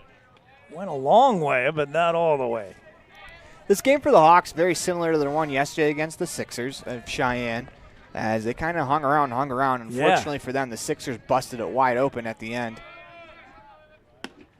And that's like the next progression to actually winning games. You know, you're a young team. First you learn that, hey, any game could be yours. You're in it. So you got to stop the wide-eyed, we're going to lose before it starts, as that one's chopped fouled on the third base line. Then you get to, we can hang with these guys, and then finally you get to, the swagger of this game's already ours before it starts. But the progression is Cheyenne right now, you believe that they believe they can play with anybody, and they're doing it. Slow ground ball to third. Nice pick there by Schilling. Fires to first. That's a pretty play. Not easy, but a good job. Schilling moving to his left. Scoop through, and there's 2 out quickly here. Seen a lot of really good defensive plays in this tournament so far. I mean, we're only, 5.5 games in, and there's been some incredible plays. Yeah, and, pitching usually dominates postseason, pitching and defense, and it's funny, it seems that way here, too. We haven't seen a lot of explosive bats. We've seen lopsided scores, big runs, but from my perspective, we've seen great pitching performances and really good defense. That ball hit the other way. That's trouble. Might get down. It will. Has no chance for Loftus, who is speedy, but he wasn't going to get to that. That was off the end of the bat, curling away from Loftus, and he couldn't get to it. So a nice 2-out single, and the Hawks won't go quietly here. That's a great piece of hitting there. Let's try to find the player who hit that. Not batting is number 13, center fielder for the Hawks, Broden Robbins. That was Romine. Okay. It's a great piece of hitting right there, going the other way with the pitch on the outside corner. Yeah. Here's Robbins, the left-hander, swing and a miss at the first pitch you saw from Paltrow. Something that looked like it had downward movement on it. Ended up under the knees, but Robbins could not hold up his swing using that neon orange bat. Runner at first, 2 out. Hawks trying to make some noise with a 2-out rally here in the top half of the fourth. They trail 3-1. Pitch from Paltrow misses away, 1-1. Hawks took the early lead only to watch the Riders get back on top. Still anybody's ball game as we're only in the top half of the fourth. Paltrow, again, those 2 peaks over the left shoulder to check the runner. Now he's going to take a third just because I said that. Long look, and he's finally going to step off. And I don't know, the lead bothered him. I got a feeling he forgot the pitch. It looked like a little bit of a battle of wills there. Who's going to step out first? He couldn't believe Robbins didn't step out, and then he thought, well, somebody's got to break up this stare nothing. Down. Yeah, as Robbins chops one foul into the Hawks dugout. Well, the only difference is the hitter can move the pitcher. You got to stand perfectly still. Yeah. There's only so long that you can stand still before your muscles just start locking up and you have to move. You've got to do something, either throw to first or step off. 1-2 count coming here to Robbins, the left-hander, as Romine takes his lead. That ball hit into left. That's a base hit. Takes a high hop, but a nice job by Killian to spear it and hold Romine to second. So suddenly Cheyenne is making a little 2-out noise. That's a great piece right there. We talked about Romine, the righty, flipping it over, going opposite way. How about Robbins, the lefty, going the opposite way over the shortstop's head into the outfield for a base hit? That's exactly what you're supposed to do with that pitch on the outside corner. It's big, and it's something they can't teach a big leaguer. They all want to pull it and yank it out of the yard. At this level, though, it's great to see kids just hitting it where it's pitched. Don't try to do so much. There's 2 examples of it right there, and this is Barrington, back-to-back lefties. He takes low for a ball. Barrington, top of the order. He's 2 for 2, by the way, with a run scored. Yeah, they made rules so that way major leaguers weren't being hampered by their inability to hit the ball the other way. Runners at first and second, 2-out rally for Cheyenne, trying to get back into this. They trail 3-1 here, top of the fourth. Paltrow taking a long time between pitches. Too long for Barrington. He asks for time and gets it. Both these pitchers, when runners are on, turn the game from long to what's longer than long? An eternity. Paltrow finally deals. That ball hit well down the line. Foul. Oh, my. Had double written all over it. That could have been 2 runs. That could have been a tie game. That's a great swing there from Barrington. And if you're Paltrow, you get the first 2 outs easily. Now, 3 balls hit super hard. You got to be wondering, all right, what is it that's gone wrong here? And you got to figure out what's your go-to pitch. 1-1 count on Barrington, who looks like he's solved Paltrow. He's 2 for 2, and he hit that one hard. Runners take their lead from first and second. Paltrow deals well outside, and now maybe you are in the head of Paltrow, who says, if he remembers, he's like, well, this is the kid who's hit successfully twice and just ripped one down the line. I don't know I want anything to do with him. Paltrow again jiggling that ball in the right hand. Now comes set. Runners at first and second. The 2-1 pitch just low, and a good take by Barrington. Long walk for Paltrow. He does that whenever he feels like he needs to collect himself. He's 3-1, so hitters count for Barrington. Barrington, I got a feeling, is going to be swinging at anything close. He's feeling it today. And Scholl's bunt, I don't know why, as that pitch is on the inside corner for a strike. He tried to pull it back. I mean, obviously with a 3-1, he's trying to get that ball forward, but this is your best hitter. I mean, you need the bat in his hands. Barrington's got to be a hitter here, 3-2. He's got to be the guy that wants to do it. Wind picked up, and I see the right fielder creeping in a couple of steps. Great observation. Smart play. Swung on, hit high in the air to left. And coming in for it and making the catch is Killian. That ball did held up in the wind. And a golden opportunity for the Hawks, but cannot do it. They leave 2 on and still trail 3-1. Heading to the bottom of the 4th on AA State Tournament American Legion Baseball, made possible by Buckle Up for Life Wyoming here on mylocalradio.com. This presentation on mylocalradio.com is also brought to you in part by Hoover Chiropractic. With over 3 decades of experience, Dr. Todd Hoover can help you with all the chiropractic work you need, plus x-rays, blood work, a weight loss program, and can help you get rid of allergies and migraines. Dr. Todd Hoover with Hoover Chiropractic in Evanston.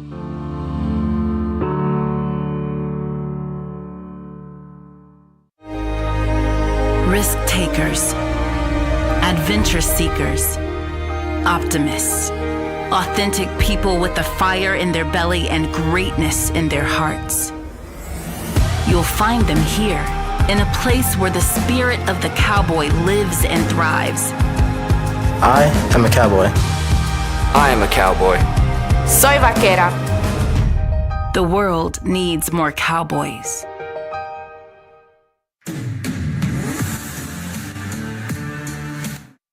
Back to Giants Field. I'm going to play armchair manager just because I can and I have a mic. But if I'm head coach Brad Barker, I would have pulled Parker Kerwitz at this point. I think Gillette's had enough look at him and are starting to figure him out. It just feels like the right time to go to another arm. I could be wrong, but Kerwitz is out there to work his 4th inning. As we're just underway here in the bottom 4. Breaking ball, chop to third, just does go foul. Well, that swing tells me otherwise, but it does, because they still don't have him timed. Well out front was the hitter. You got to imagine that they're going to try to go to someone that throws significantly harder their next pitch. That's if Kerwitz doesn't get through the entire game. Corey Schilling did all he could to hold up that swing, but he was still out front. As Kerwitz unwinds, and this time Schilling did a better job of waiting on it and fouls this one down the right field line. So quickly 0-2 on the leadoff man. Gillette with a 2-run lead. That's certainly not insurmountable if you're the Cheyenne Hawks. Both these teams trying to battle their way out of the losers bracket. They both lost their games yesterday. Kerwitz looks in and deals. He's outside with that one, 1-2. An adjustment I would like to see the Rough Riders make is move up in the box a little bit. It's hard here for the batter now as he's nearly spanning the entire box, but if you can move up just a little bit, that'll help with the timing. Yeah, it's one of those subtle things that hitters don't take advantage of enough, I feel, as Kerwitz yanks one well outside, 2-2 now. You get set in your ways, you get your mechanics down, you see this is where I stand in the box always. And you should, if you're smart, adjust yourself to a pitcher. Oh, there's some good hitters on this Gillette team. I understand why they're sticking with what they're doing. Because, I mean, it's worked for them throughout the year. Schilling just got a piece off the end of the bat of that Kerwitz sweeper to stay alive. 2-2 now. Just underway, bottom 4. Nobody on. Gillette up 3-1 in game 2 of 4 here on the second day of AA American Legion Tournament hosted by Jackson. It's been a long time since we've invited everybody from the state here to Jackson. The hitter just moved up in the box. He did. Schilling did. Swung out, fouled to the screen. Did he look over at the coach and get that from the dugout, or did he do it? I'm not sure. I just noticed that he went to set up and he moved up a little bit. That could be the coach. I believe the coach has got my local radio on in the dugout. Don't be taking my advice. I heard Aaron say it. 2-2 coming from Kerwitz. And it is a good pitch, but it's hit well to center, right at the center fielder, Robbins, who had a beat on it all the way. And that Schilling couldn't have hit that any harder. That's one of the better swings that we've seen against Kerwitz all night. Timed it well. I mean, it wasn't a bad pitch. Kerwitz was down, and Schilling went down to get it and squared it up, buddy.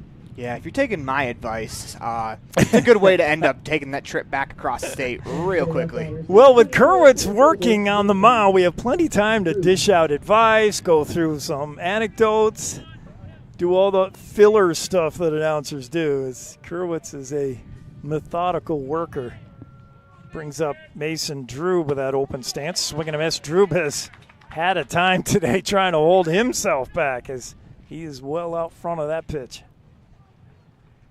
Wind blowing still in, but now a little bit more left to right in Giants Field. Never blowing out, unfortunately, for you power hitters. I've never seen it. Kerwitz steals that side army delivery, and he's got another swing and miss from Drube. That's a sweeper. Starts in on Drube's hands, finishes outside. And what do? I'm telling you, the architect was a pitcher of this field. He was definitely a pitcher. Had to be. It's a pitcher's ballpark. Drube steps out here. He's got to just slow himself down if he can. Think right field. Mason's such a pull hitter. Kerwitz looks in. I wouldn't throw him anything hard here. Slow and slower. Drube does wait better this time, but pops it up in the infield over to get it. The shortstop, Crecelius. That's that's the textbook way you pitch power hitters, is you keep them off balance. You don't go to their strength. Most power hitters love it hard. They say the harder you throw it, the harder I'm going to hit it. And when you have them, you have all their weight on their front foot trying to hold back, it takes away, it robs guys like Drube of their power. Number 3, Riley Schilling. I think Cameron noticed something, as soon as that play was made, he ran out to his pitcher to go talk to him about whatever he saw. Schilling, Ryan Schilling up, one half of the Schilling brothers combo that's been so good for Gillette. That ball hit to the right side, foul. Wind's going to blow it right out of play. Action in the Gillette bullpen.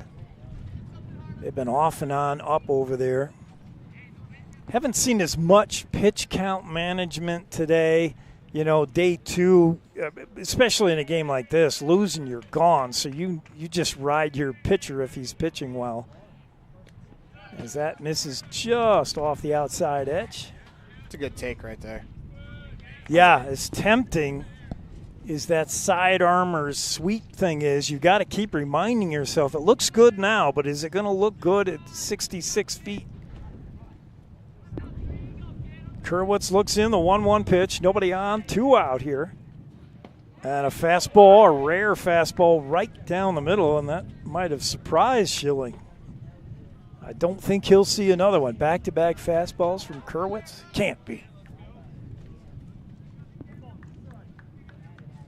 He's done a really good job of keeping these rider hitters off stride. Meanwhile, the Hawks offense has to pick it up. This is Kerwitz's 90th pitch. 1-2 pitch, just off the outside edge, 2-2. Yeah, I was saying that after 3, I would have yanked him. I might have been a little premature. He's working a really nice 4th here. 2-2 count to Schilling, who is dangerous. He crowds that plate. Sweeper, maybe?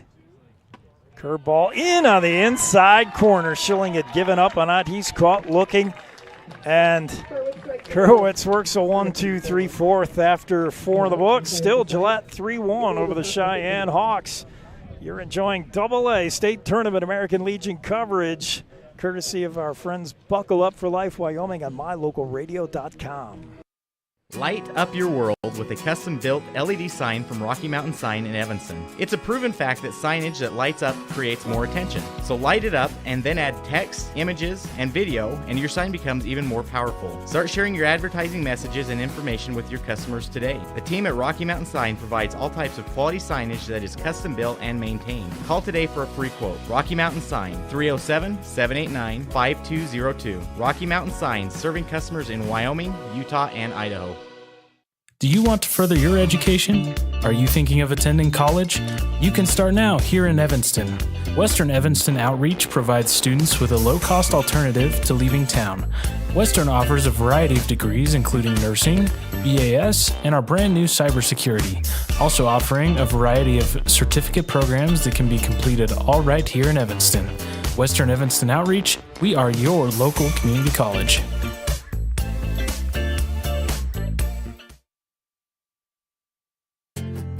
From one corner of the state to the other, over 82% of Wyomingites wear their seatbelts. And to the 18% who don't, we say, let's buckle up for life, Wyoming.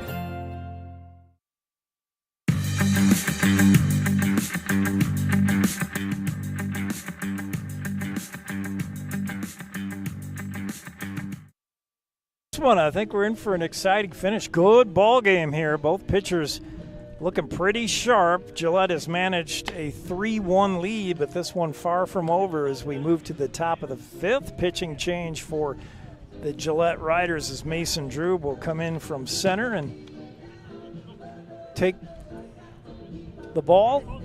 He works on the mound, and he will face Crecelius, Dirks, and Frog, the 2, 3, 4 hitters. Crecelius 1 for 2 on the afternoon.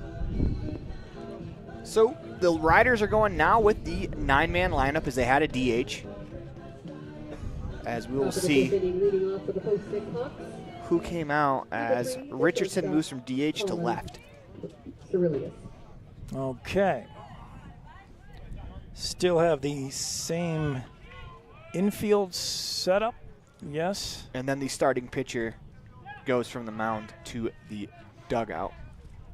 All right, Drube's first pitch catches the outside corner, and that's a tough one. Boy, if you can hit that spot with regularity, there's a job for you in the major leagues. Fastball down and away. That one's up and in.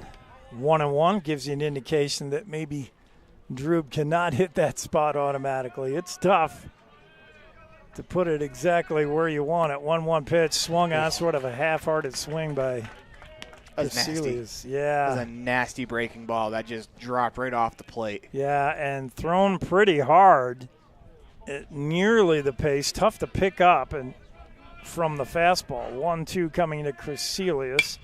Another curve. Drube gets it right back to the box, walks it halfway to first, and then the underhanded toss to Tystad. 1 up, 1 down. That was, again, another nasty slider that Crecelius sort of half swing back to the pitcher. Well, he's a handy guy to have in relief out of the pen. Drube is in a tight spot like this, 3-1. You want to make a pitching change, and you got a guy who throws this hard with wicked stuff. That's a luxury. Fastball and in on the hands, fouled off by Dirks. Yeah, I like Drube so far. The Drube name, you know, in Gillette. Geez, they've named everything after the Drube family. Baseball tournaments named after him. Bouncing ball to third. Spinorano by Schilling. Throw to first. Got him. 2 down. Drube's and baseball just go together in Gillette. And here's yet another good one, Mason. It's actually a very, very good play by the third baseman. Yeah. Spins, that way he gets a little bit of momentum into the throw. Yeah. Oftentimes when you see that spin, it's more about momentum versus flash. True. Swing and a miss there on a nice inside fastball. Had pretty good pace. Drube could get by with just a fastball if he wanted, but we've seen he's got other nasty stuff. That heater is up and in for a ball. 1-1 now in Frog. It's a good take, as you can see Frog wanted to swing. He was able to hold himself up as Yeah, he's 0 for 2 on the afternoon. There's that curve, and that just stayed up in the air. 2 and 2 now. It should be 2 and 1, right? The ball bounced all the way back off the backstop to the foot.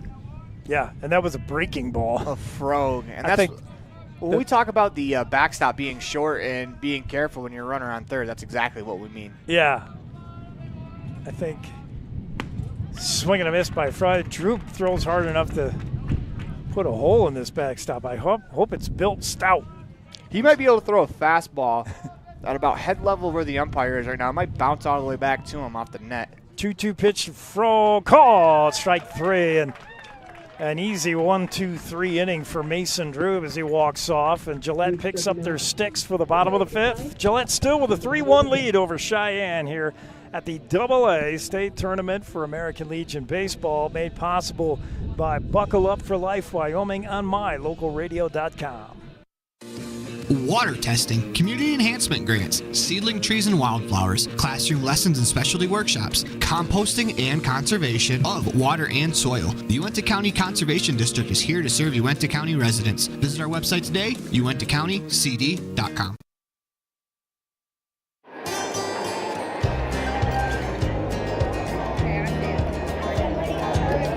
I buckle up because there's been too many fatalities around our house where somebody would have survived if they'd been wearing their seatbelt. I definitely wear my seatbelt to keep him safe. I wear it just for safety.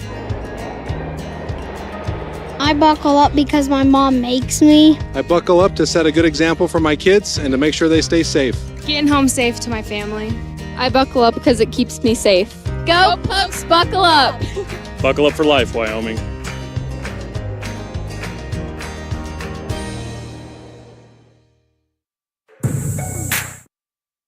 Back to the action here. Yeah, buckle up out there. I don't understand why I see accidents happening and I see the driver was not buckled in. There was just a bad accident south of Jackson here a few days ago. Lieutenant Bracken of Wyoming State, Wyoming Highway Patrol said the driver was not buckled in and suffered pretty bad injuries. And he said in his experience, had the driver been buckled, he's seen people walk away from similar accidents. Just makes sense to me. Buckle up. Second baseman Dominic Hecker. Hecker steps in to start things off for Gillette. They have a 3-1 lead. Would love to add to it here in the bottom of the 5th. Still got Kerwitz on the mound. That ball hit well to left, but it's going to hang up, I think, on the run and making the catch. It does. Nice play in left. It's a great play by Harrington as that ball landed just about on the line. Would have been tough to see if that had been fair or foul if it hits the ground. Great play there. Yeah, we mentioned that wind blowing in and also left to right. So any ball hit down the left field line, it's going to just hang it there in the air, and that's what it did. So one down, and Barrington's made that play a couple times now in left. He looks good over there in the corner outfield.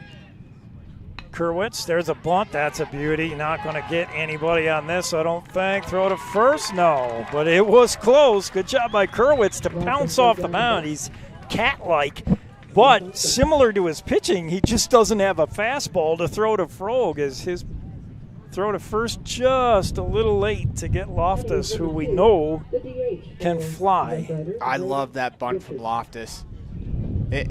Your team's, they're ahead, but you're not putting up the runs that you think you should against this pitcher. Yeah. Get on base any way possible, and a bunt single is a great way to do that. And again, with his speed, a bunt is a double. Because he's not going to be long for first here. He can really fly. First pitch there is high for a ball. 1-0 now on Richards. We'll keep an eye on Loftus at first. Got a healthy lead. Kerwitz slow to the plate. And Gillette has taken advantage of that so far this afternoon. Kerwitz, another long look. They may pitch out here, and they do. Fire down to second, not going to get him. Comrade's throw offline. Loftus had a good jump anyway, and that was sort of a half-hearted design pitch out. A fastball up and away that Comrade could get to quickly and get to second, but throw not a good one. So now it's 2-0, and that costs you if you're Kerwitz. You're behind 2-0 to the hitter Richards. That pitch, swing and a miss. Woo! Man, that's the one pitch I want to just say defines, labels Kerwitz. That off-speed side, you just have a tough time timing him. And Richards was way out front. Throw to second. Oh, my, nobody there. Kerwitz was trying to throw in behind Loftus. The old daylight play, as Aaron says. The problem was there was way too much daylight, not enough fielder. Nobody over there to catch it. Krasilis, Hoff, neither one was covering second base when Kerwitz let it go. Now, before you criticize Kerwitz too much for throwing to empty space, pitchers are taught to throw to the bag. A fielder needs to be there. Krasilis did what he could to arrive, but arrived late. Infield in on the grass all the way around. Cannot afford to surrender one more Gillette run. As the 2-1 coming to Richards. That's hit high in the air. That's going to hold the runner and should be an out. Third baseman wants it. Wind is playing with it. Oh, boy. That was an adventure for Romine, who ended up catching that ball about midway between home plate and the pitcher's mound. He came in from third. That was a big pop-out. That was played perfectly defensively by the Hawks.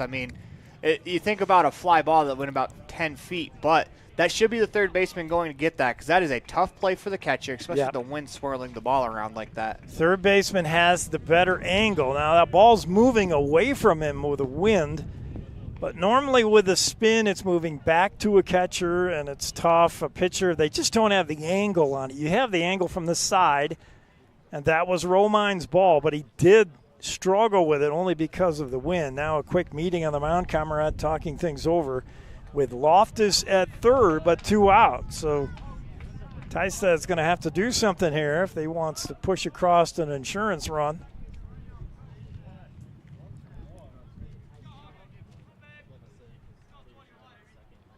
Long look in from Kerwitz. Not a huge lead from Loftus. He knows he's going to walk in if he's coming in. That ball hit, ground ball to third, hits the bag, fair ball. Now that will get the run in. That's a base hit for Tystad, and it's no chance for Romine, who that ball just hit the bag. That was right down the chalk, Aaron. I say he laid out, and that ball hit the bag, popped up over him. If the bag wasn't there, it might have gone into his mitt, and he might have been able to get up and convince Loftus not to come home, but that's a lot of might-ofs. And none of it happened. 2 outs going on contact. That would have been a real tough play at home, but it would have been an even tougher play at first. We'll get timeout right here. Then we get a visit, and that's going to be a call to the bullpen. Do we want to take a break on this one? We will have a pitching change. So with the pitching change, let's take our break. You're enjoying AA State Tournament Baseball on MyLocalRadio.com, brought to you by Buckle Up for Life Wyoming. I don't know about you, but every time I go to the grocery store, I'm filled with anxiety. Do I have enough money? Meat prices have doubled. How can I ever work on food storage when I can hardly afford food for this week? Wyoming Wild Meats and Lyman is the solution. Weekly specials are posted on Facebook. Beef, pork, chicken for one meal or a mixed order to fill the freezer. You will find quality Gosner cheese and milk products and delicious bread. Because overhead is low, the savings are passed to every customer. Wyoming Wild Meats, offering fresh domestic meats. Precision, the quality, condition, or fact of being exact and accurate. Precision is important. Scoring the next point, making the perfect shot, getting the best score. And when you think of your dentist, you want precision to be the first word that comes to mind. That's why patients are so pleased with Dr. McKay Frankum. He provides precision family dentistry at reasonable prices to every patient. Dr. McKay Frankum, call today for an appointment. Call Dr. McKay Frankum at 789-8910. It's a great time to check out the digital banking options at Trona Valley Federal Credit Union and skip the trip. Members who enroll in digital banking can make deposits remotely, check bank balances, transfer money between accounts, make loan payments, and use automatic bill pay options. You can even connect Quicken or QuickBooks to your Trona Valley digital banking accounts. Learn how digital banking with Trona Valley Federal Credit Union can make your life simpler. Stop in today. Member NCUA. Quality is the one thing that you can always count on when you do business with Ellingford Brothers in Evanston. Whether you're looking for strong, high-quality cement for construction, sand and gravel for road base, a cement trough or critter ladder for your livestock, or steel fabrication including custom towing packages, bumpers, and other vehicle accessories, you always get high-quality products and friendly, knowledgeable service at Ellingford's. Stop in today, 199 County Road, Evanston.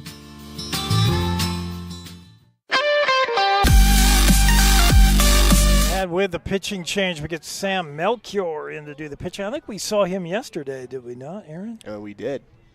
The right-hander will inherit a runner at first. His first pitch misses the outside corner to the left-hander. It'll be interesting to see how the Rough Riders time this out. I mean, much more conventional pitcher on the mound with about the speed they see usually. Yeah, throws a little harder than Kerwitz, but so does the majority of the bullpen. Kerwitz did a great job, I got to say. That was a lot of fun watching him pitch. It's fun, and he's good. And he's kept the Gillette bats pretty well under wraps. His offense just needs to come support him a little bit. I'm sure it wasn't fun in Gillette, though.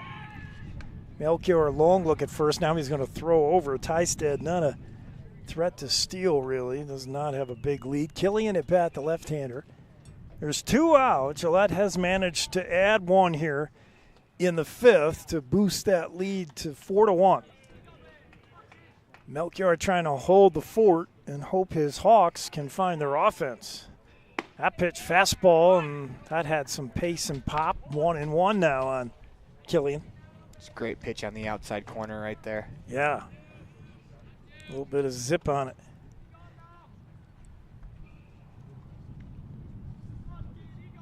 Melchior looks in. And I think all these Cheyenne pitchers taught to work slow with men on. That pitch just missed the outside corner, and Killian threatened to bunt. That brought Romine charging in from third, but he pulled it back in time. 2-1. Tysted at first. 2 out, Gillette up 4-1 in the bottom of the 5th. 2 innings scheduled left to play. 2 more games after this. That pitch, down and in, just low. 3-1. Really good take by Killian. As a walk here would move Tysted into scoring position.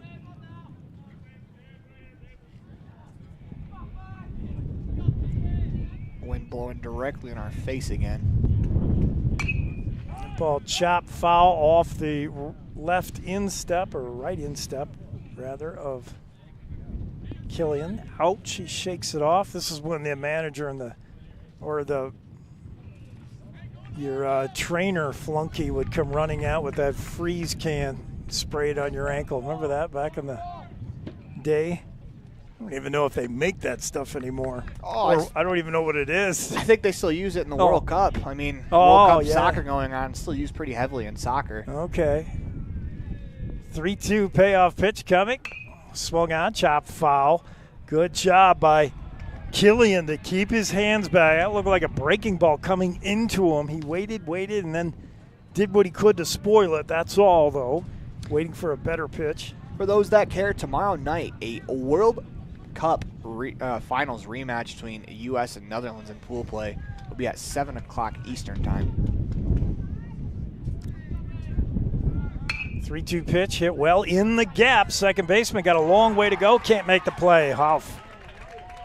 Would have been a tough play. Makeable, and we'll see how they score that. That was a slow roller just right in that gap and right side of the infield. Hoff was playing a little bit up the middle in case there's a force at second and a long run for him. I'd say typically for an error, you can't make an extraordinary effort. And that seemed like an extraordinary effort. He had to run nearly 30 feet to get to that ground ball. Good point. That's a good benchmark. Peterson, top of the order now, not the guy you want to see if you're the Hawks. You'd rather have gotten the number 9 guy. As Peterson takes a strike, he's 1 for 2 on the afternoon. Killian at first, Tystad at second, 2 out, so Melchior can get out of this. That pitch fouled away, and he's ahead in the count quickly. That ball almost came off the net and got a batter. Yeah, Peterson put his hand behind his back, see if it would land there. No such luck. We'll see if he has better luck putting the barrel on this ball. Just know if it would have, I would have talked about it for 2 innings. Probably. Melchior wants to be nasty here, but he doesn't want to throw it to the backstop, and he doesn't want to do that either. How many 0-2 hit batsmen have we seen in this tournament? I think that's the 3rd. It's tough. As a pitcher, it makes you feel sick to your stomach. You did all that work. You got ahead of him. You did everything right, and then just one pitch that looked like a breaking ball just slipped out of his hand a little bit.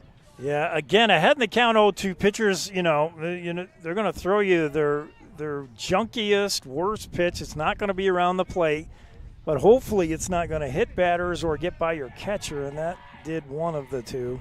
Bases loaded now. First pitch is low, ball to Schilling. Schilling 0 for 2 on the afternoon. Would love to bust out of that slump, and any kind of hit here would go a long way for the Riders to try to put away the Hawks, who, as we said, have done a good job of hanging around as they did yesterday. Ground ball to short, should be playable. Up with it, Chris Celius. Throw to second. He goes the short way, and they get the 4. So that ends it. Gillette, how many times have they left the bases loaded? I'm going to come back with one stat for you when we do. It's going to be LOB for the Riders. But they're up 4-1. Double-A State Tournament Region Baseball brought to you by Buckle Up for Life Wyoming on mylocalradio.com. Red Devil pride runs deep with the team at Callis Automotive. Today's students are tomorrow's leaders. You'll always find quality products at fair prices at Callis Automotive. We're proud to serve our customers, our community, and our Evanston Red Devils. Stop in today. Callis Automotive, your local Napa dealer. Business cards are a powerful and inexpensive way to promote the goods and services you offer. You can design your own cards or have the professionals at Westar Printing design your business cards. Now with same-day and next-day turnaround on all business card printing, you don't have to wait. Get your business cards today. Professional quality, inexpensive prices, and quick turnaround. Visit Westar Printing, 243 7th Street in Evanston, across from the library. Westar Printing, 307-789-5202. Get a degree or certification. Earn your high school GED. Get job skills. Become CPR certified. Or use our free 3D printers and tools. These are just a few of the opportunities available at Uinta BOCES number 1. Call 307-789-5742 to learn more.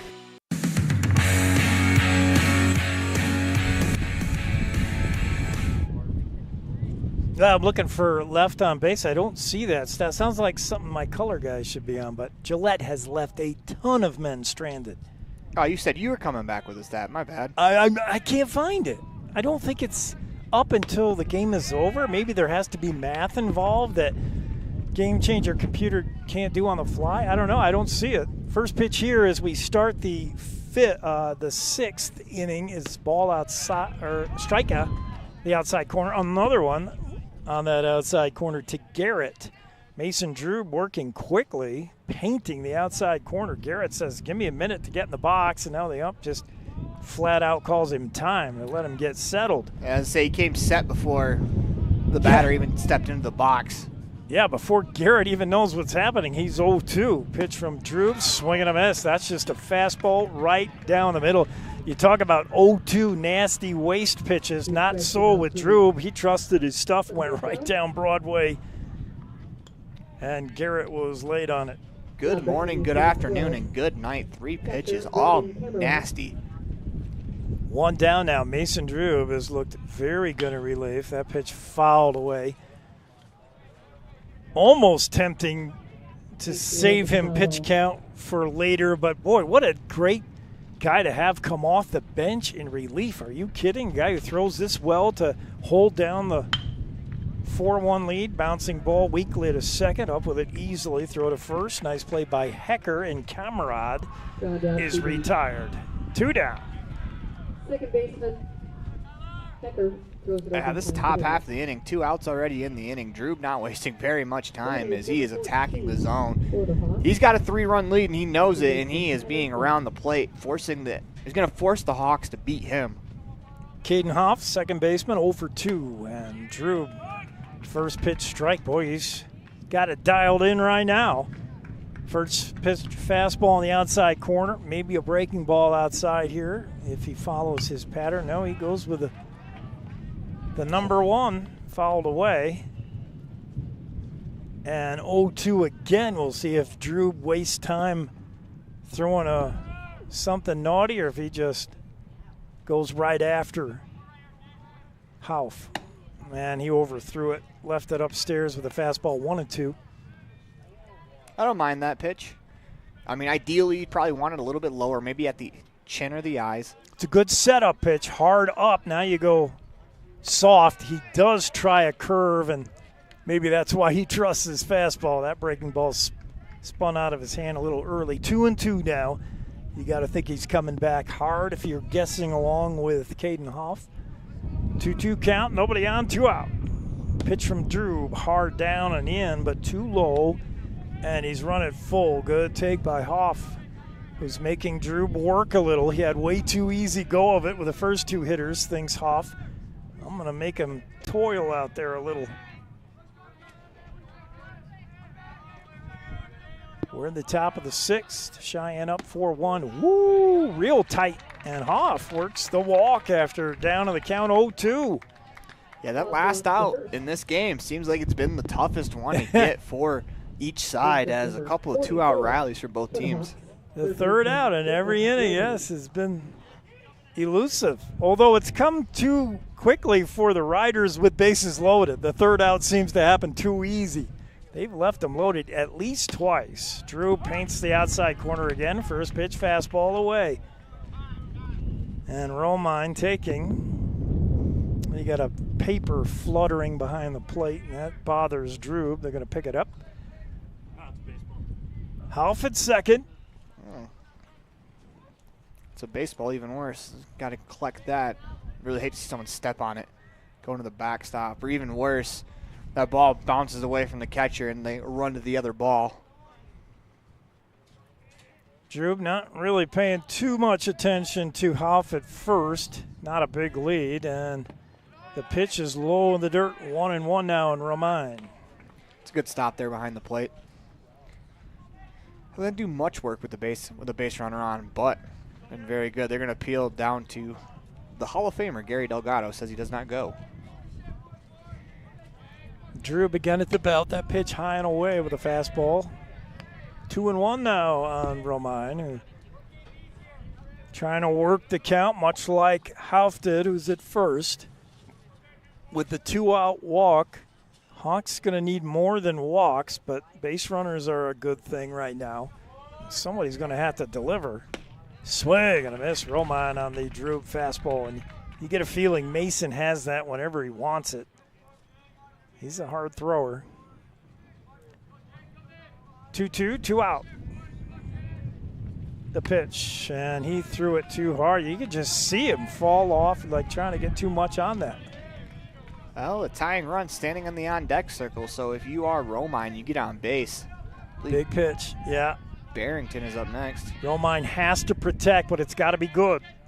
Swing and a miss. Drew gets him with a fastball. That does it. Hawks strand one. Threaten a little bit with a 2-out rally, but come up short. We'll move to the bottom half of the inning. 4-1, Gillette over Cheyenne. Double-A coverage of the state tournament baseball brought to you by Buckle Up for Life, Wyoming on mylocalradio.com. They say the 3 most important things in life for many people are their faith, their family, and their high school sports. And not necessarily in that order. Advertise where you'll get noticed. Call My Local Radio and become a sports advertiser today. Ready has provided safety and excellence in industrial construction and support services since 1982.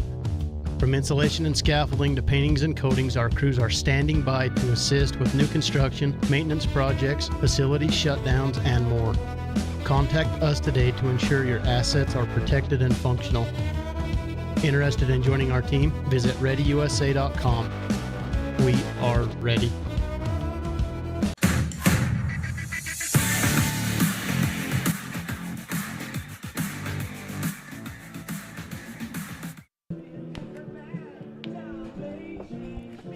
Interesting stat for you guys. We're just getting word that Kerwitz once was able to hit his pitch count at 100, and then between pitches was able to rest enough. You're required 3 days before he was able to throw his 101st pitch in the same game. It's pretty unbelievable. I'm hard on you, Kerwitz, only because I'm jealous.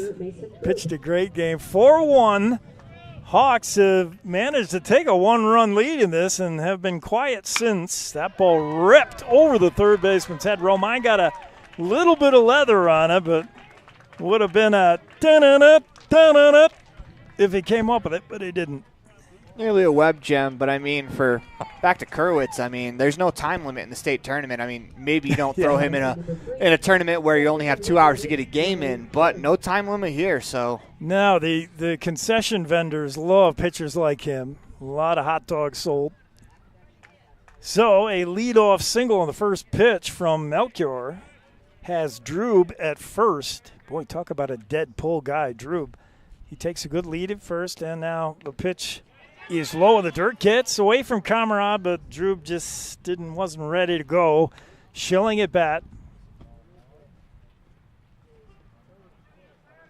And Gillette trying to maybe tack on 1 or 2, or just load them up to prove they can. I'm going to find left on base if it's the last thing I do. Melchior deals just off the outside edge, 2-0. Long look down at his third base coach by Schilling. See if anything's cooking here by the Rough Riders. As Drube takes his lead from first, gets a long peek from Sam Melchior. Another one, and now Melchior deals, and the runner is going. Comrade's throw down to second. He's out, interference. Is that right? Yeah, he stepped out in front of him. Oh, you got it. They call him out, interference. The throw out in time. Drube had that stolen, but on the interference. And now umpire explaining it to the coach in the third base box. Everybody seems to accept that. So there's 1 out despite the Drube leadoff single. Meanwhile, on Schilling, the count is not 0-0, but I don't know what it is. No, Schilling's out. The runner goes back to first. New batter. Oh, Schilling.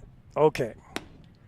That pitch on the outside corner first. I thought Drube had interfered on his stolen base with the first baseman or something. No. He was the guy getting out. Okay. On the swing, he came across the plate. That makes sense.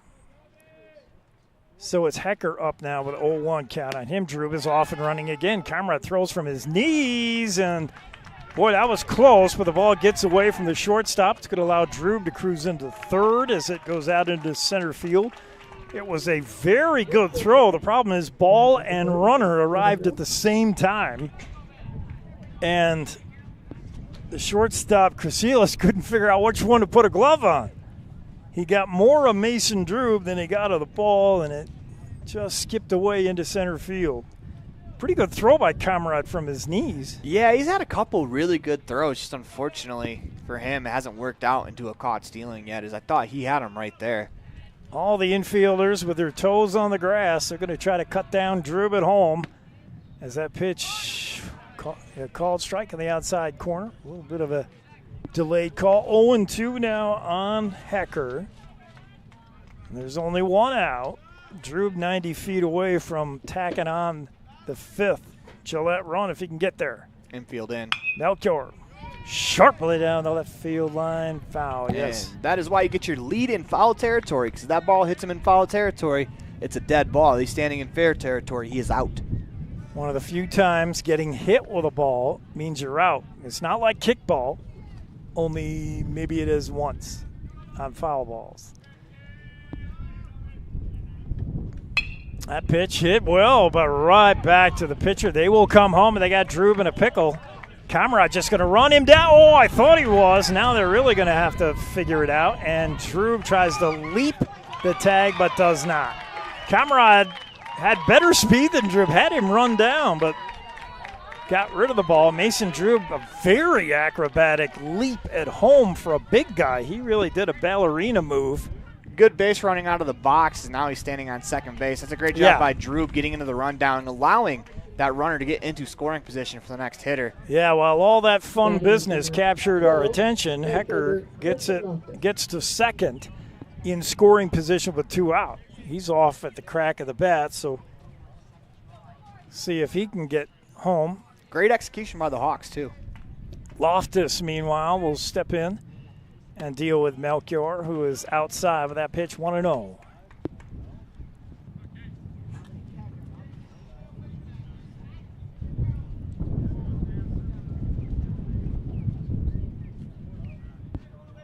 Two down, Gillette with a runner at second, trying to pick one more up before we move to the final inning.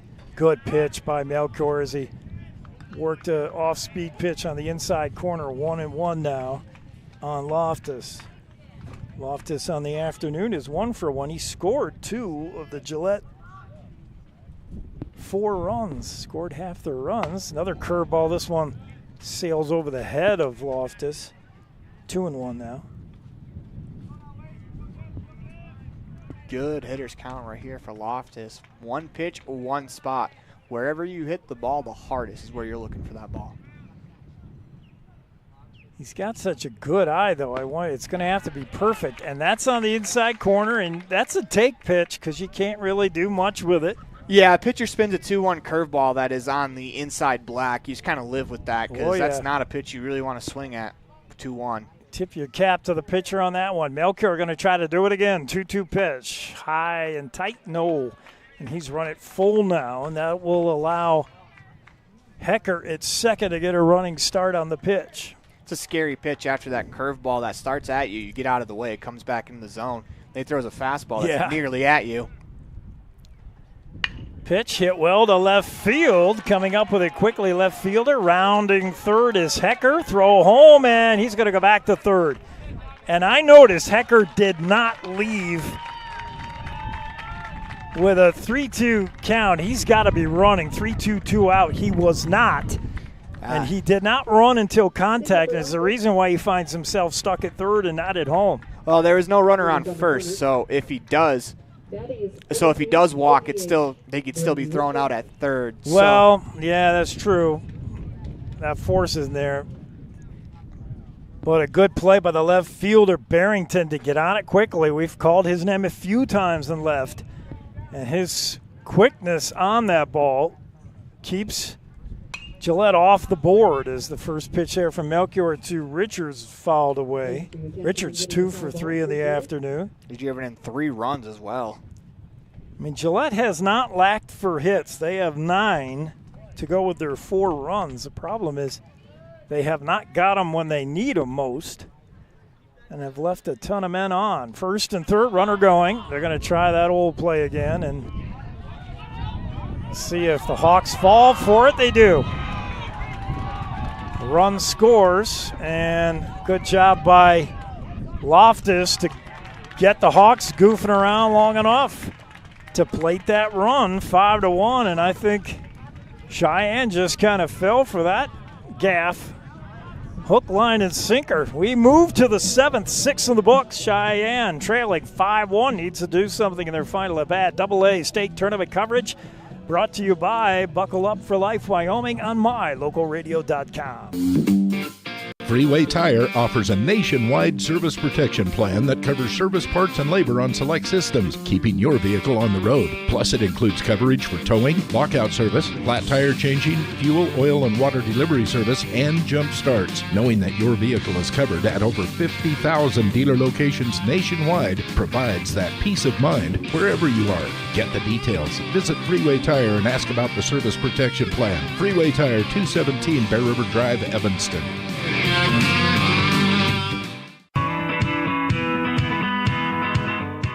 Western Wyoming Beverages has been proudly owned and operated in Wyoming for over 50 years, providing reliable service, friendly staff, and the nation's top beverage products, including Pepsi. We always strive to be the premier business partner for our customers. Western Wyoming Beverages services Rock Springs, Green River, Jackson, Evanston, Kemmer, Pinedale, Wamsutter, Big Piney, Mountain View, and Lyman. Go Red Devils!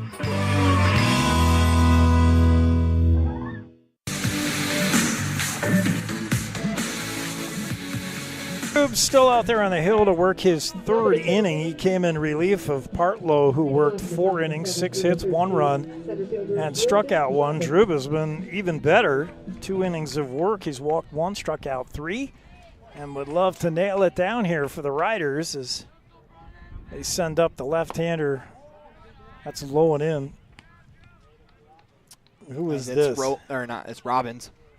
Thank you. Robbins, our center fielder. I should have remembered from that bright orange bat as Drew misses inside 2-0 now. I only remember because I tried to skip him last time through the order on accident. Whatever jogs your memory. And Drew tries to aim that one, and it doesn't work either. He misses the outside edge. Suddenly Mason has lost the plate. Talk about out number 3 being hard. These last 3 outs in the 7th are hard as well. Robbins taken all the way in a 4-pitch walk. Not the way you want to start it if you're the Riders. I know you have the 5-1 lead, but weird things happen, and they usually start with a leadoff walk. Well, that moves the tying run into the hole. Barrington 2 for 3 today. He's been one of the hotter bats for either team. The left-hander will step in here. Now, if Barrington can find a way to get on base, that brings that tying run out of the dugout and into the on-deck circle. Mason Drew, fastball right there for strike 1. Barrington looked like he was waiting for Drew to throw 1 strike. I think he was not going to offer until he makes sure Mason can find the plate. The 0-1, that's on the inside corner for strike, and that pitch nearly unhittable. And it's quickly 0-2 on Barrington. The lefty steps back in the box. Not a big lead for Robbins at first. 0-2 pitch. Too high and in. Barrington did not flinch at the Drew fastball that whizzed by his nose. 1-2. Hawks trying to, well, they waited all game to try to get back in this. They took a 1-0 lead and have been quiet since. 1 in the first for Cheyenne. Gillette 1 in the second, 2 in the third, and 1 each in the 5th and 6th. That pitch swung on, yanked into his own dugout. As he got around there on the off-speed pitch. Yeah, he did. Fouled it off. Flew to fight another pitch, 1-2. I don't know if Drube is worried about coming into him with a fastball. 1-2 pitch to Barrington. Fastball up and in, and I guess not. That answers that, as that was the express in the hole in most hitters' swings, up and in. Yeah, it's a nasty pitch. After that breaking ball that started about in the same spot, he goes fastball, same spot, and gets the swing through. Tough to lay off. Barrington couldn't. Crecelius, the shortstop, steps in. 1 out. Outside corner at the knees. And again, if you can do that with regularity, consistency, you can enjoy a long, successful career. Throw over to first, and that was just to make Robbins dirty. He's going nowhere, has no lead. Crecelius hits one down the right field line into the bullpen of the Riders, actually out of play. 0-1 on Crecelius. He's 1 for 3 on the afternoon. It's a unique feature of this ballpark. The bullpen is in play. Yeah. Pitch to Crecelius right there at the knees. Got him. Sorry it was 0-2 on that pitch. So 3-pitch strikeout for Drube, and while he did surrender the leadoff walk, he's now looked like he's found himself. There's 2 out.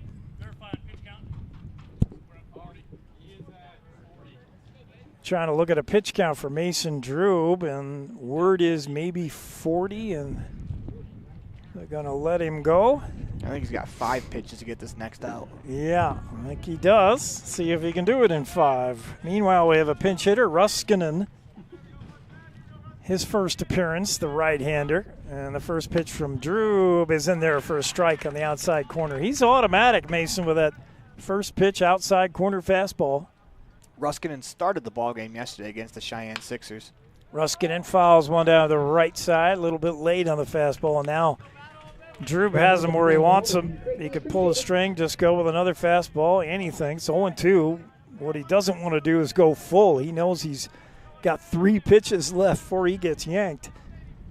And that's high for a ball. 1-2. Robbins takes his conservative lead from first Cheyenne down to their last out. Umpire clarifying it's 1-2 now, the scoreboard reflecting such. To the belt is Drube. The pitch swung on, spoiled by Ruskinen. If anything, he's going to be a thorn in the side of the the Riders. They dearly would love to have Drube just close it out here, but again, we've talked all week about the pitch count thing and how long you have to rest. He's got to get him here. I think that they're going to go to the bullpen. This will be it for Drube, I guess. He steps off. He wants to make his last pitch a good one, and he didn't like what Schilling had down. Here we go. 1-2 now to Ruskinen. Swung on, chopped foul, and he is going to have to come. And just the oddity of American Legion baseball, you would never see this at any other time. But again, it's a week-long tournament. You got to have fresh arms at the end. You're going to need Mason Drube again. And they'll have to make the pitching change as he's up to 45 pitches. We'll be right back with this pitching change. You're enjoying AA American Legion State Tournament Baseball. The coverage brought to you by Buckle Up for Life Wyoming and only on mylocalradio.com. Wyoming is unique. When it comes to high school sports, we might travel 6 hours to a game, but when we get there, we know the other team, their parents, and the coaches. Wyoming is like one small town with really long streets. When you get to Evanston, always stay with your friends at the Best Western Dunmar Inn. With clean, comfortable rooms, a restaurant serving healthy, delicious food, and breakfast is always included. If you're bringing the team or following the team, stay with us every time you're in Evanston. Best Western Dunmar Inn, Evanston. I'm Officer Kevin Malatesta, Public Information Officer for the Cheyenne Police Department. Cheyenne Police Department for the May mobilization is really looking for people who aren't seatbelted in their cars. It's a secondary violation in Wyoming, but as we make traffic stops for speeding, cell phones, whatever it may be, we're going to be looking to make sure that people have their seatbelts on. As we've gone over, seatbelts do save lives, and way too many people in Wyoming aren't wearing them. We want to make sure that people get home safely, get to see their families again. So if they're involved in a car accident and that seatbelt is on, there's a much higher likelihood of that person making it through that accident, making it through without injuries even. When we have crashes without seatbelts, the consequences are much more severe. The strategic plan for Una County School District Number 4 states, through collaboration with the entire learning community, our mission is to instill problem-solving skills in our students that will translate to a rapidly changing global environment. We work to accomplish this by constantly improving student achievement, improving student academic and behavioral skills with a district that operates efficiently and effectively. Uinta County School District Number 4, excellence in teaching, opportunity through learning. Early mornings, tired muscles. Back to the action. Kelby Foss, the new pitcher for the Riders, and one of the oddities of removing pitchers of pitch count is Ruskinen, still the batter. Yeah, 2-2 the count still. Yeah. First pitch is away, so now full count Ruskinen. If he can get on. We got on deck somebody. I'm not ready to look at my stuff. Meanwhile, Foss looks in, just needs one strike. There it is. Whoo, the big bender as he drops the hammer. And that'll catch Ruskin and looking. That was nasty. And that'll do it as Gillette nails down the final here. A 5-1 win over the Cheyenne Hawks. Maybe the only thing that Gillette has to worry about with this game is one ugly stat, men left on base, which by my count is 4,132. But they take a 5-1 win. You're enjoying, we'll be back with a post-game show, but you're enjoying AA state tournament coverage by Buckle Up for Life, Wyoming on mylocalradio.com. Wyoming is unique. When it comes to high school sports, we might travel 6 hours to a game, but when we get there, we know the other team, their parents, and the coaches. Wyoming is like one small town with really long streets. When you get to Evanston, always stay with your friends at the Best Western Dunmar Inn. With clean, comfortable rooms, a restaurant serving healthy, delicious food, and breakfast is always included. If you're bringing the team or following the team, stay with us every time you're in Evanston. Best Western Dunmar Inn, Evanston. I'm Officer Kevin Malatesta, Public Information Officer for the Cheyenne Police Department. Cheyenne Police Department, for the May mobilization, is really looking for people who aren't seatbelted in their cars. It's a secondary violation in Wyoming, but as we make traffic stops for speeding, cell phones, whatever it may be, we're going to be looking to make sure that people have their seatbelts on. As we've gone over, seatbelts do save lives, and way too many people in Wyoming aren't wearing them. We want to make sure that people get home safely, get to see their families again. So if they're involved in a car accident and that seatbelt is on, there's a much higher likelihood of that person making it through that accident, making it through without injuries even. When we have crashes without seatbelts, the consequences are much more severe. The strategic plan for Una County School District Number 4 states, through collaboration with the entire learning community, our mission is to instill problem-solving skills in our students that will translate to a rapidly changing global environment. We work to accomplish this by constantly improving student achievement, improving student academic and behavioral skills with a district that operates efficiently and effectively. Uinta County School District Number 4, excellence in teaching, opportunity through learning. Early mornings, tired muscles, pride, and grit. At Varsity Inc., we know how much work goes into building competitive teams. We work hard providing the gear you need to celebrate the teams you love. Be your athlete's biggest fan in apparel from Varsity Inc. Come in today, 926 Main Street, Evanston. Welcome back to the Union Broadcast Booth. That is the time for the Jimmy John's Freaky Fast Recap, 113 Front Street in Evanston, where fast meets fresh and gourmet every single day. Get your sub at Jimmy John's today. As the Rough Riders take care of the Hawks 5-1 on the Heritage Auto of Evanston scoreboard. As I think it was a much closer match than it was anticipated, as the Hawks really came to battle, led by their starting pitcher, as it was Korowitz that went 4 2/3, allowed 4 earned runs, struck out 4, as he was very, very good. As we recap this game, the Hawks actually scored first in the first inning. They went up 1-0. Then the Rough Riders scored 1 in the second, 2 in the third, 1 in the fifth, 1 in the sixth to take that 5-1 win. As it is time for the McKay-Frankham Precision Play of the Game. And for this one, Jake, got to think about this one a little bit. I mean, both these teams played very, very well, but I'd have to say that the precision play of this game was that second RBI base hit, 2 RBI single by Richards, who drove in 3, as that is going to be your Dr. McKay-Frankham Precision Play of the Game. And it is time for your Pepsi Player of the Game, brought to you by Western Wyoming Beverages. That is what I like. And for that, we're going to give it to Richards as well, as he went 2 for 3, driving in 3 of those runs for the Gillette Rough Riders. And that'll do it for this broadcast, as we'll move over to the next game that's going to start at 4 o'clock. You're listening to the 2023 AA State Tournament, brought to you by Buckle Up for Life Wyoming. We'll be right back at 4 o'clock with the next game. It'll be Sheridan taking on Casper. The proceeding has been a wholly owned production of mylocalradio.com and Cook Brothers Broadcasting, LLC, no portion of which may be used or rebroadcast without the express written consent of Cook Brothers Broadcasting, LLC. Thank you for joining us for this sports presentation on mylocalradio.com.